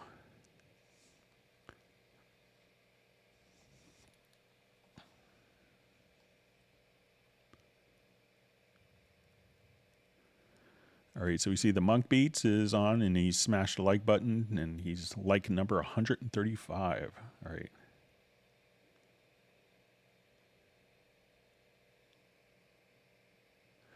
All right, so we have a question from Jan.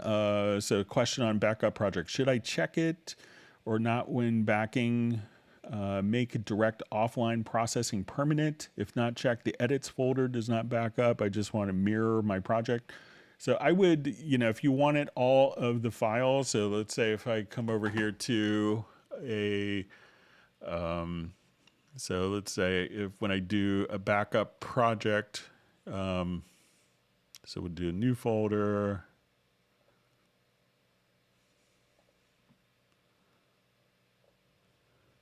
So, when we choose to minimize audio files, that will, if we have, let's say, this recording was, there was 10 seconds of guitar after it and before it, and we only use this. That's what minimize audio files is.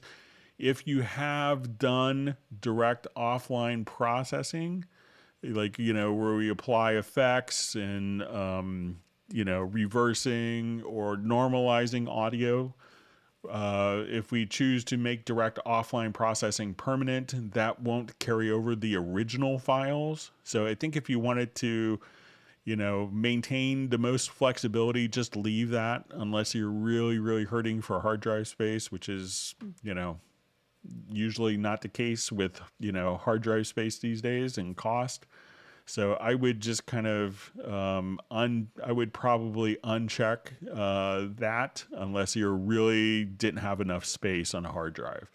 And then, remove unused files.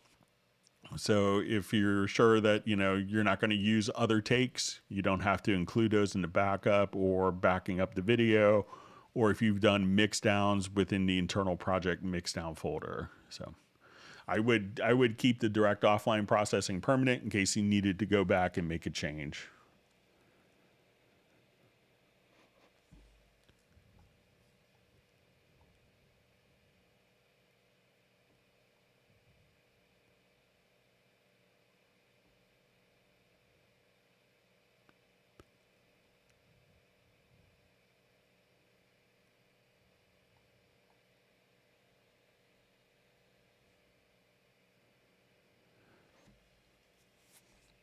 All right, so I just see from Jeff Sabelski, if doing reed making videos for YouTube and I have Wavelab Cast, that's new to me.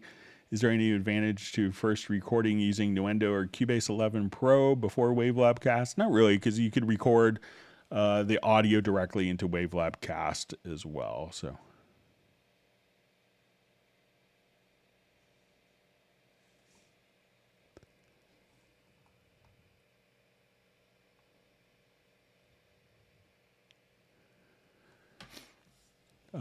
So we see a question, Greg, are Nuendo updates ever more expensive than Cubase updates? And is a new Nuendo update congruent with the new Cubase update? So sometimes it could be more expensive depending, what all has been included in the new one. I think for the last couple versions, it has been pretty much on parity. So very similar pricing, and, it's unlike previous years. One of the directions that's gone on, used to be that you would get Nuendo, and then you could get what's called the Nuendo expansion kit, which was some of the Cubase Midi functions.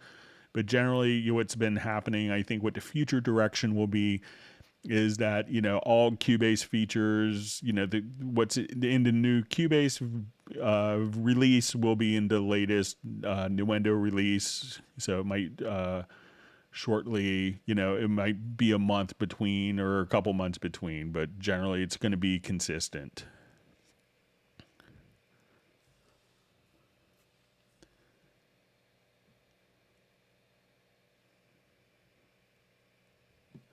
All right, so we see from Scambot Terminator, with Cubase 12 going away from the dongle, could one run Cubase through SSD card with no problems, or still be best straight from hard drive? Or does not make any difference at all? So I don't think it makes any difference at all. So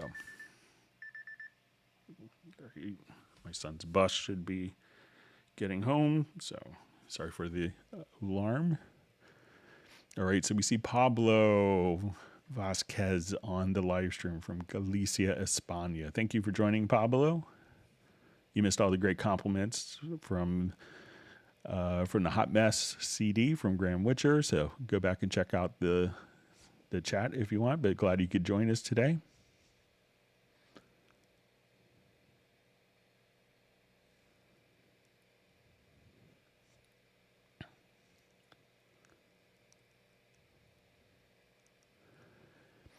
All right, so we see from John Costigan, hello Greg, Cubase Pro 11.04 Win 10, when comping audio in lanes and destined for Vari Audio, I believe duplicating the track containing the lanes and bouncing the result will provide a safety copy. Yes, so yeah, that's a great way to do it. So often what I do is, let's say if, I've done, let's say if I have a lot of different comps going on in a file. So, one technique that I use often just to kind of, it's not necessary, but just to kind of keep things perhaps a little cleaner. Let me just change one preference here real quick.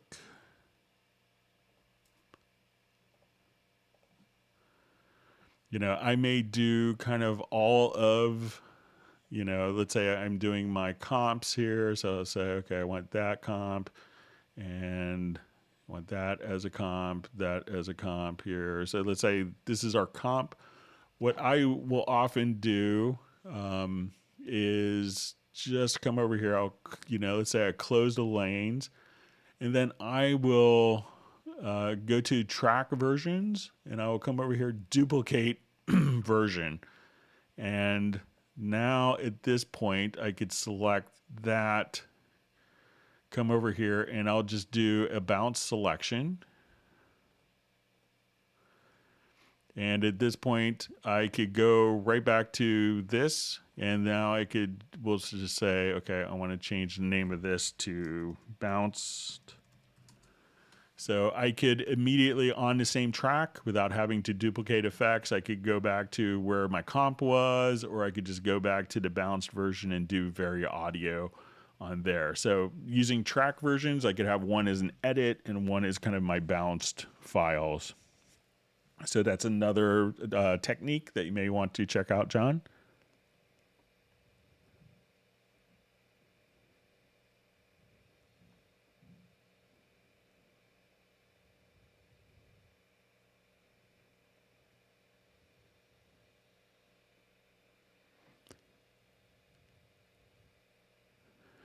All right, so we see that Mark Rabins has to check out. So thanks for joining us today, Mark. All right, and we just see a comment from Jeff Sabelski. So since I have both, or just a question, since I have both Nuendo 11 and Cubase Pro 11, I need to wait till Nuendo 12 updates since Nuendo has everything Cubase has. That's probably the best strategy. I'm sure we'd be happy to take your money if you wanted to upgrade or update both Cubase and Nuendo, but it may be duplicate. It may be unnecessarily duplicative for you.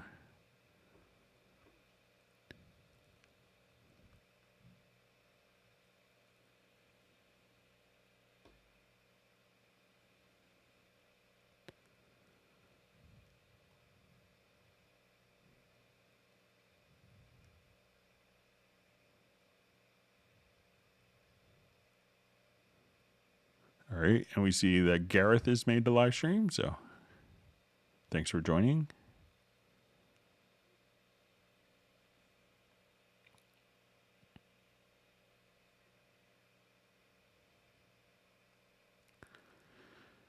All right, so I just see a question from Scambot Terminator. Is it possible for me to move my Cubase Pro 11 and earlier versions of Cubase folders from hard disk to SSD and have no issues? I was told in the past to run them from hard disk. So yeah, you'll have no problems. So SSD will generally work better.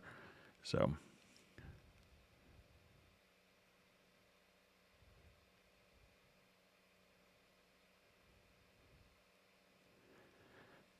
you see Pablo's new tune, Greg. Yeah, Cubase. So yeah, it's actually I'll thank Gareth and give him credit. So Gareth is the one that just kind of provided this little new song for a new demo project. So I was going to be doing some tutorial videos and I added some bass. So thanks to Gareth for contributing a song for demonstration purposes. I appreciate it.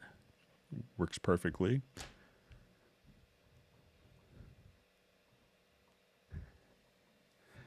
And Gareth wants me to quantize the guitar, please. Okay. I'm going to make you wait for it. So.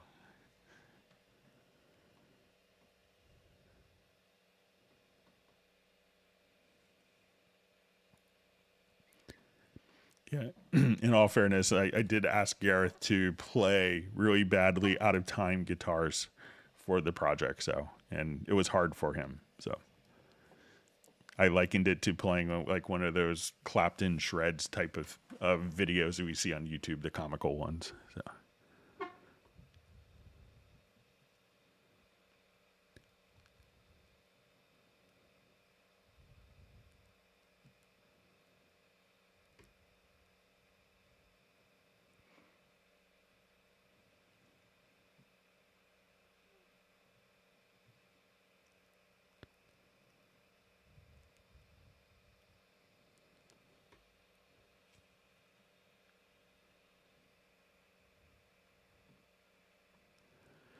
All right, so we have a question from Jay.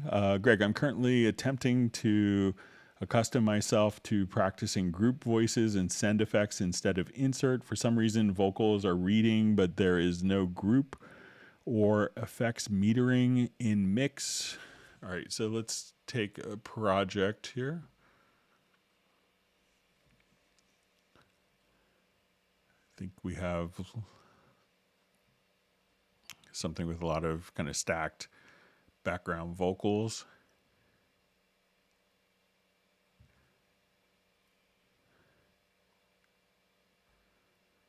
Okay, so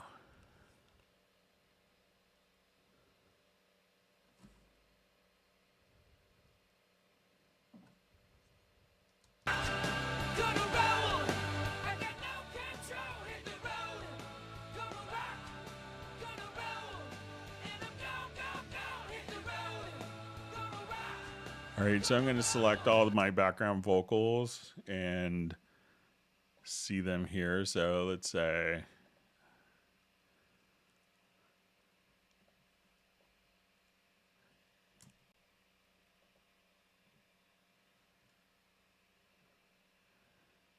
all right, and I'm going to add a group channel to selected channels here. Okay, so we'll make it a stereo track. All right, so this will be our group. So I wonder if you don't see the metering, if the metering type is...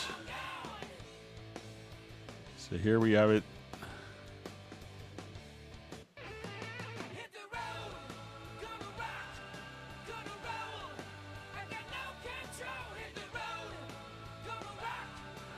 All right, so I see my group metering here.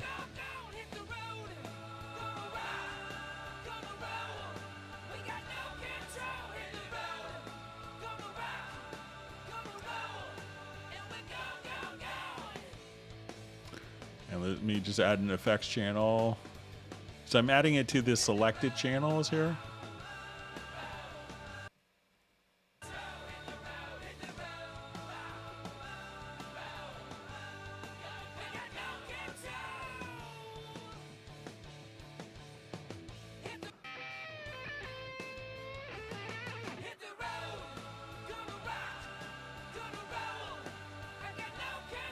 Sorry, let me just...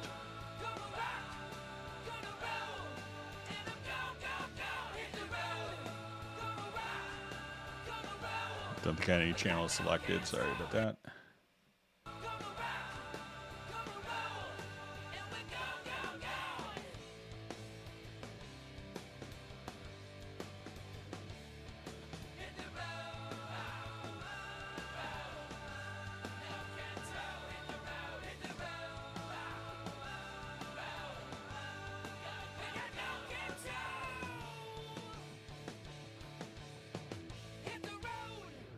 All right, so it looks like the metering is coming through on the, so let's look at the background vocals.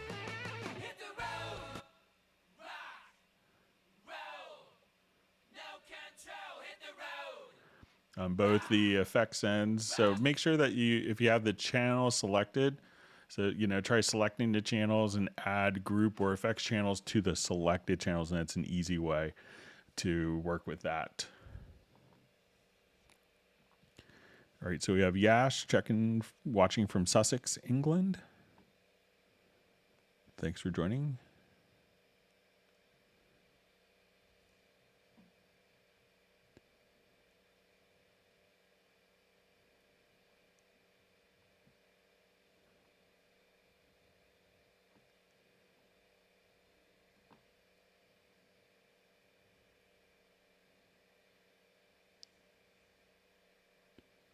All right, let me check on time. So I'm going to go to some of our questions that were mailed in advance. So let me just sneak over to those.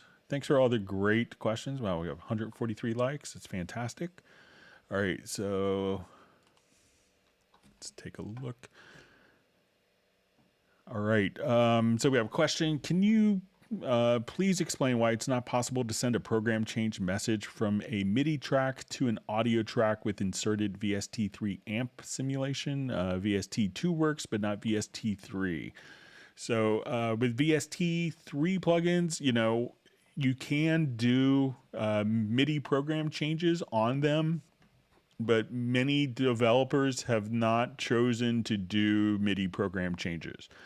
So it's really, you know, and I thought when I first started researching this, I thought that, you know, VST3 didn't have MIDI program changes and bang changes, and it's kind of a legacy type of functionality, you know, because we could have, you know, 100,000 presets in an instrument and not have to worry about bank and program changes. It's kind of a bit antiquated and a bit anachronistic for the numbers of presets that customers, you know, get to have now.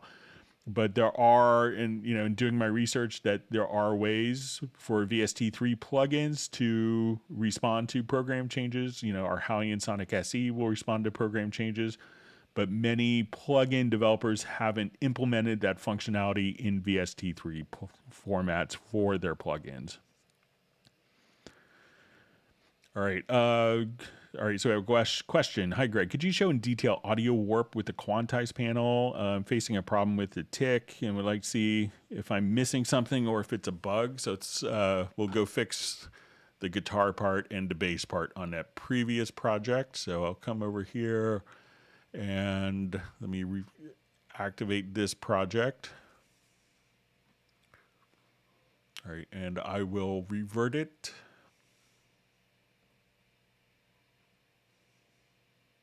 All right, so let's say I have timing problems on the bass and I intentionally ask Gareth to play out of time guitar on this, so it's no reflection of Gareth's guitar abilities. But let's go take a listen to it here.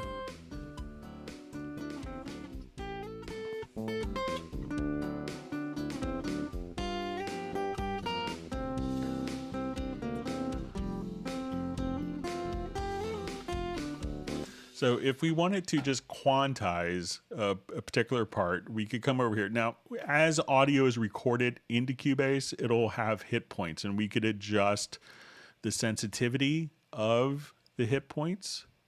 So if we wanted to just kind of adjust the sensitivity of various hit points here, we could say, okay, I want that. And then we could just create warp markers. So... and now if I wanted to go to my quantize panel, I could just say, okay, I want this to be quantized to eighth notes. So as I would come over here, and if we look at the bass part, I could just click on Q. And, you know, if we wanted to, we could visualize this a little easier. We'll go to the audio warp. And so now when I hit Q, you can see that some of these will shift. So we hit Q, it's not horrible, but let's say now if I wanted to manually warp different elements, I could go to the guitar part here and we could activate our free warp. So once we have this, so we see that we could have our warp markers that are set by the grid. But if I go to, again, my hit points, we could just come directly to the hit points and create our warp markers. So now when we go to our audio warp and we activate free warp, I can just very easily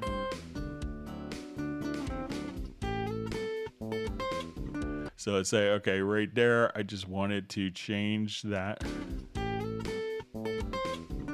I could just take that one note right over there and just kind of move it as we expect. So now I could just kind of, and we can say, okay, this, I want it to be a little earlier in time. So that's how, or if I wanted that to be right on the beat, And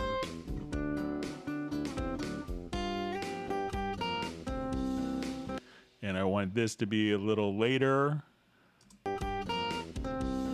Or if I want that to be right on the beat, I can move. And this, once we have those warp markers in, we could have full control over just the timing discrepancies.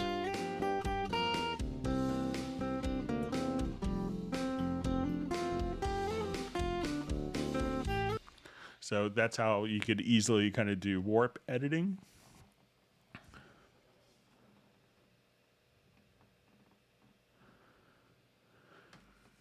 All right, so we had a comment just saying, please bring back the local undo function in the key editor. It's a very useful function. Is it planned to be included again? And why was it even removed from version 10? So I'm bringing that to the attention of the development team and see if there was a reason for that. All right, so we had another question. I don't know if this is a Cubase or Windows issue, but when I import a number track, say 11 tracks to one track, and the tracks are named 1, 2, 3, 10, and so on, 10, 11, 12, Cubase will order them like 1, 10, 11, 2, 3, because 10 starts with a 1. It assumes that it becomes before 2. Really annoying if you want them to be placed from 1 to 11 in the timeline.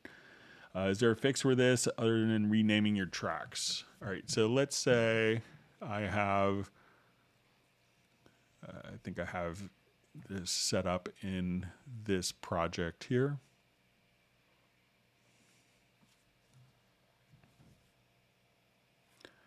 Okay, so let's say if I wanted to import,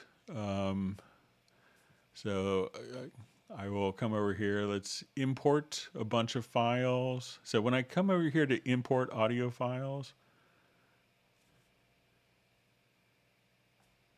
let's see. I think I have some in the pool window here. Let's see if we can just drag it from the pool.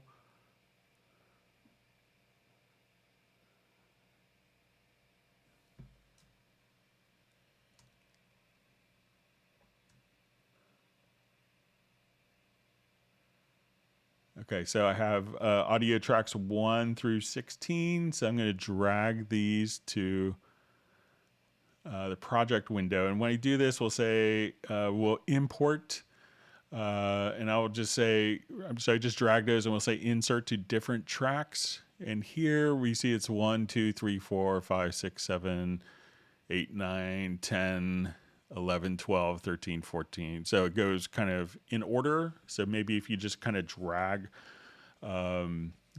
it over, that you could just import those particular files and the naming conventions will work as you expect. All right. Next question. It would be nice if undo Control Z would work on everything. For example, by mistake, you move a fader and in the mixer and you don't remember where it's positioned. You can't undo Control Z and revert to where it was. Same for plugins. If you change the settings inside a plugin, you can't undo Control Z that. Would this undo feature even be possible? If so, perhaps this feature could be an option. So we could do that already. So let's go to the MixConsole. So let's say I move the faders around. I open up a plugin. So let's say I go to my compressor. I wanted to adjust the compressor settings. I wanted to do this. I wanted to adjust the EQ. So there's a dedicated, and if we look at the MixConsole here, we could see that we'll have our undo, and it's just Option or Alt Z, and that would do all of the settings. So let's say if I move this over, so I will now just come right over here, and we can see the MixConsole, and I could just hit Alt or Option plus Shift Z and go back. So parameters and plugins, and if we have this on the large MixConsole, the dedicated MixConsole, you could actually see your edit history here, and you could scroll back and forth. So that functionality is already in there, but it's a separate independent undo history for the MixConsole than what we have in for editing. Okay, question. I'm using Cubase 11 Pro. I cannot hear the WAV files in the loop browser unless I drag them into the sampler track window. How can I assign an output to the loop browser so I can audition samples without first dragging them into the main window? Okay, so let's say if we go to our media, just jump home, we'll go to our loops. So all you have to do is make sure that we have your studio and go to audio connections. We want to set, and this may seem counterintuitive, but set the outputs to not connected and set the control room and add a monitor, right click, add monitor, and set the control room there. And now you could audition all of your different sounds and loops directly here. Directly within the media base. So just set up a control room for that.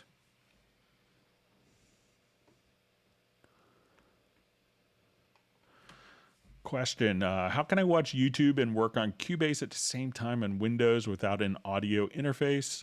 When I play YouTube, it gives an audio error, but I can hear my project on Cubase over headphones. But not both audio. So probably what you have to do, and you may have to, is you come over here, go to your studio setup, and you want to select the audio system and check release driver when application is in background. So you may have to just check that and go back and forth. And you may also have a very similar setting in the Windows sound driver settings. Sometimes they're really buried. But then you could just toggle back and forth freely. All right, so we had a question. So I hope you're doing well. I'm all right here. This is from Soren in Sweden. I have to burn a CD in Wavelab Pro. When I've done it and play the CD in a media player, the player displays track 1, track 2, not the names of the songs. I have tested with a commercial CD and my media player displays the song name and text there. I made a video that shows you my settings, my workflow and info. Maybe you can see something I did wrong here. So, CD text, the names of the files don't actually, they're not actually part of the CD Redbook spec. So often what happens is when you play back in your media player, it's accessing a database of all the CD tracks and names, so that information isn't derived from the CD, from the Redbook CD.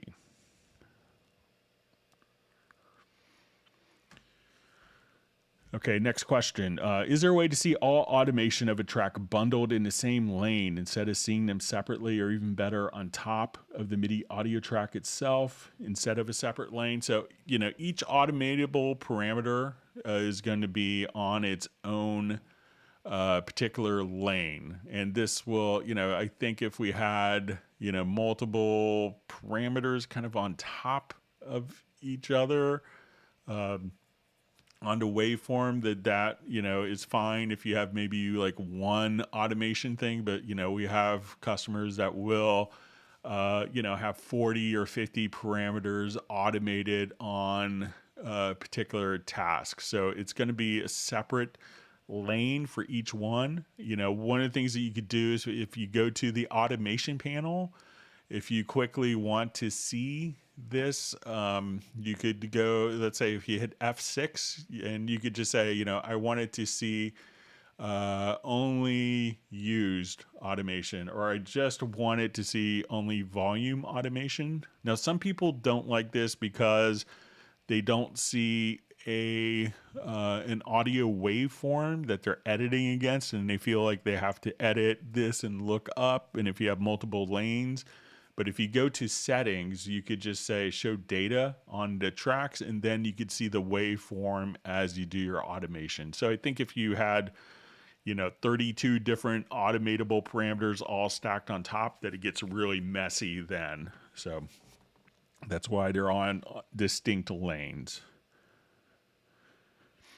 All right, next question. Is there a way to add the volume fader in the left part of the track where the track controls are? Many times I need to open the mixer only for that, but it seems like the track controls section on the left is a great place to see a horizontal fader so that I can see edit faders on all the tracks without having a mixer open or without selecting the track to see the volume fader on the inspector selection. So currently there isn't a way to do that, but I think it's pretty easy to, always, anytime that you have a track selected, I will definitely kind of pass this along, and I've done it in the past where people would want like a little bit of a fader, but it's easy enough just to select your different tracks and see your fader always visible or your fader visible here in the lower zone of the mixer. So, but I will pass that on as a feature request.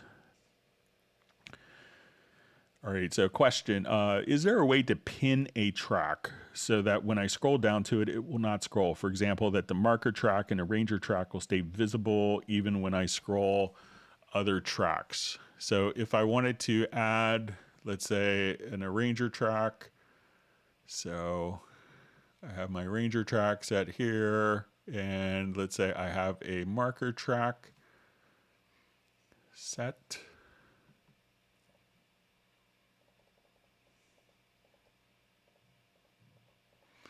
Okay, so what we could do is a divide track list function, and we could see this kind of right here. And it's very subtle. So there's a little drop down menu right below that.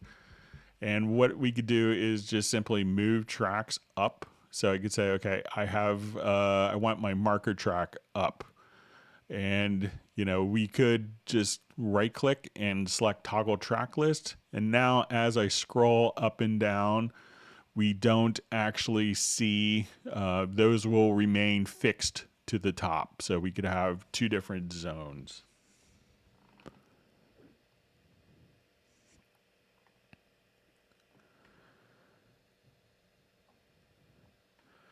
Okay, and this is from Dan Bateman. So it'd be great if you could show how I might, and this is a question about panning. So it says, I picture a dry guitar amp cab stack physically, left 70, left 30. Then I picture using Reverb, emanate that sound to left 71 and left 31, for example. So it says you want to make the combined panner 70 to 30, so nothing is on the right. I can't figure out how to automate the two combined panner values. I don't really want to make a new audio effect. So let's say if I come over here to my stereo track, so I have this stereo track selected. I'm going to switch over to my combined panner so that I could adjust accordingly here. So if I wanted this to automate, I could just automate this particular setting. So let's say as I play, I just want to automate those settings there. And I have this, so if you just go standard panner, left, right, in standard. So, once we, so you see standard panner, pan left, right 2. And standard panner. So if you just come over here, and one of the great things you could do, if you don't know what the name of the panning parameter is, automation, if you go to the settings, you could just click on reveal parameters on right. And at that point, you could, as we work with this, as we wanted to automate, I'll just turn off my, so I could just automate this all the way over, and we could, if we wanted to just go up and down, we could just kind of automate those different parameters just like that. So I would probably just automate by, automate the panning here, and you can make it more narrow or broad and just be able to kind of focus the panning in different areas like that. So let me know if that works.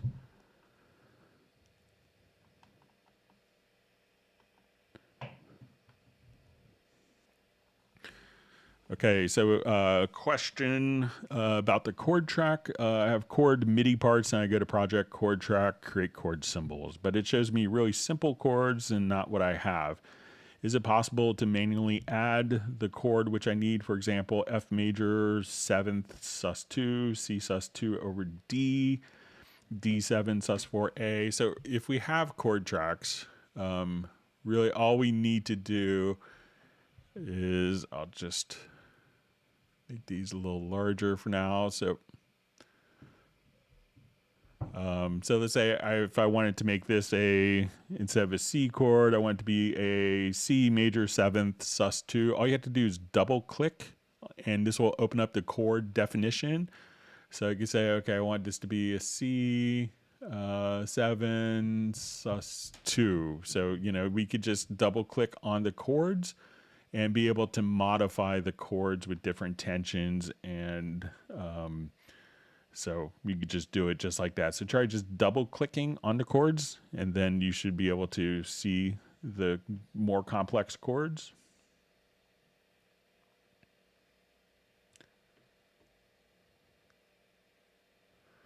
All right, and this is, I think, a follow-up to our question about markers on the last one.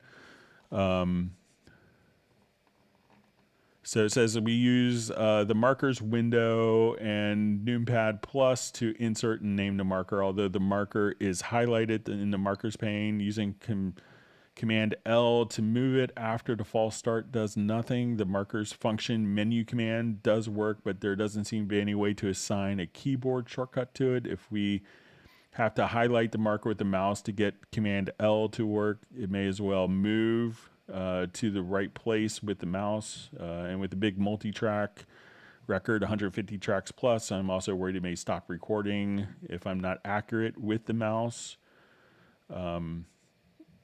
So, as we kind of, and this is like, placing markers. So, if you wanted to come here, we could assign the keyboard shortcut just to drop markers. So say if we go to the key commands, there's a insert marker. So let's say, I think I have that as F13. Let's see if that works on my...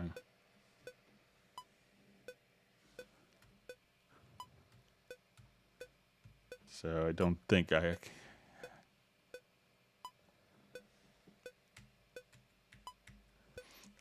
so I don't have that working on my current keyboard, but I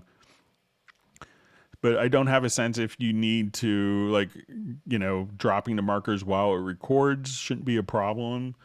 So, it's very minimal data, but if you could let me know kind of, if you need to name the marker first, or if you just need to drop the marker, and if the insert marker command would work for you. Okay, last question mailed in from Alex. What is the difference between control amount via send knob on channel or to control amount via fader on send bus channel? Okay, so let's say, I'll just revert this since I've destroyed this project really well.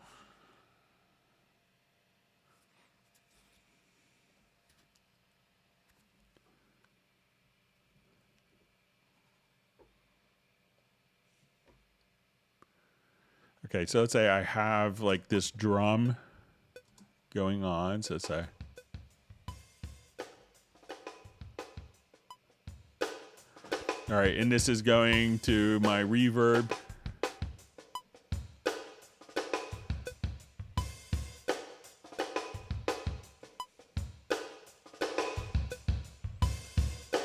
Okay, so when we go to,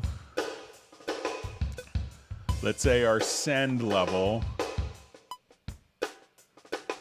this is how much of the signal is being sent directly to the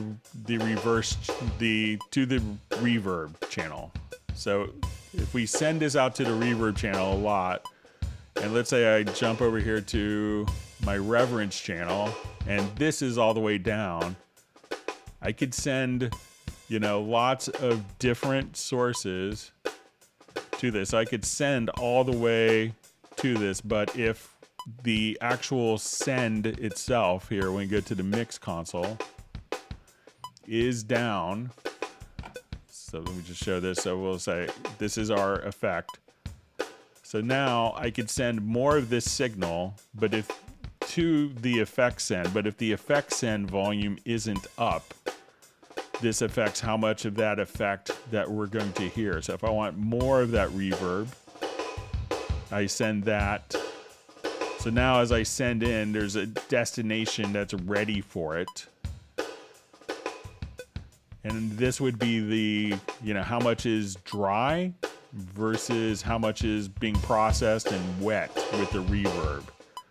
So that would still be the same, but this way we could send it to less reverb or more reverb if the effects send fader itself is down. So I hope that makes sense. All right, let's jump back to, I think we have just about one more minute. Let's see if there's one last minute question before we wrap up. I want to thank everyone for all the wonderful questions that have been asked. We'll be doing our next live stream on, we'll be doing next live stream on Friday, starting at 1 p.m.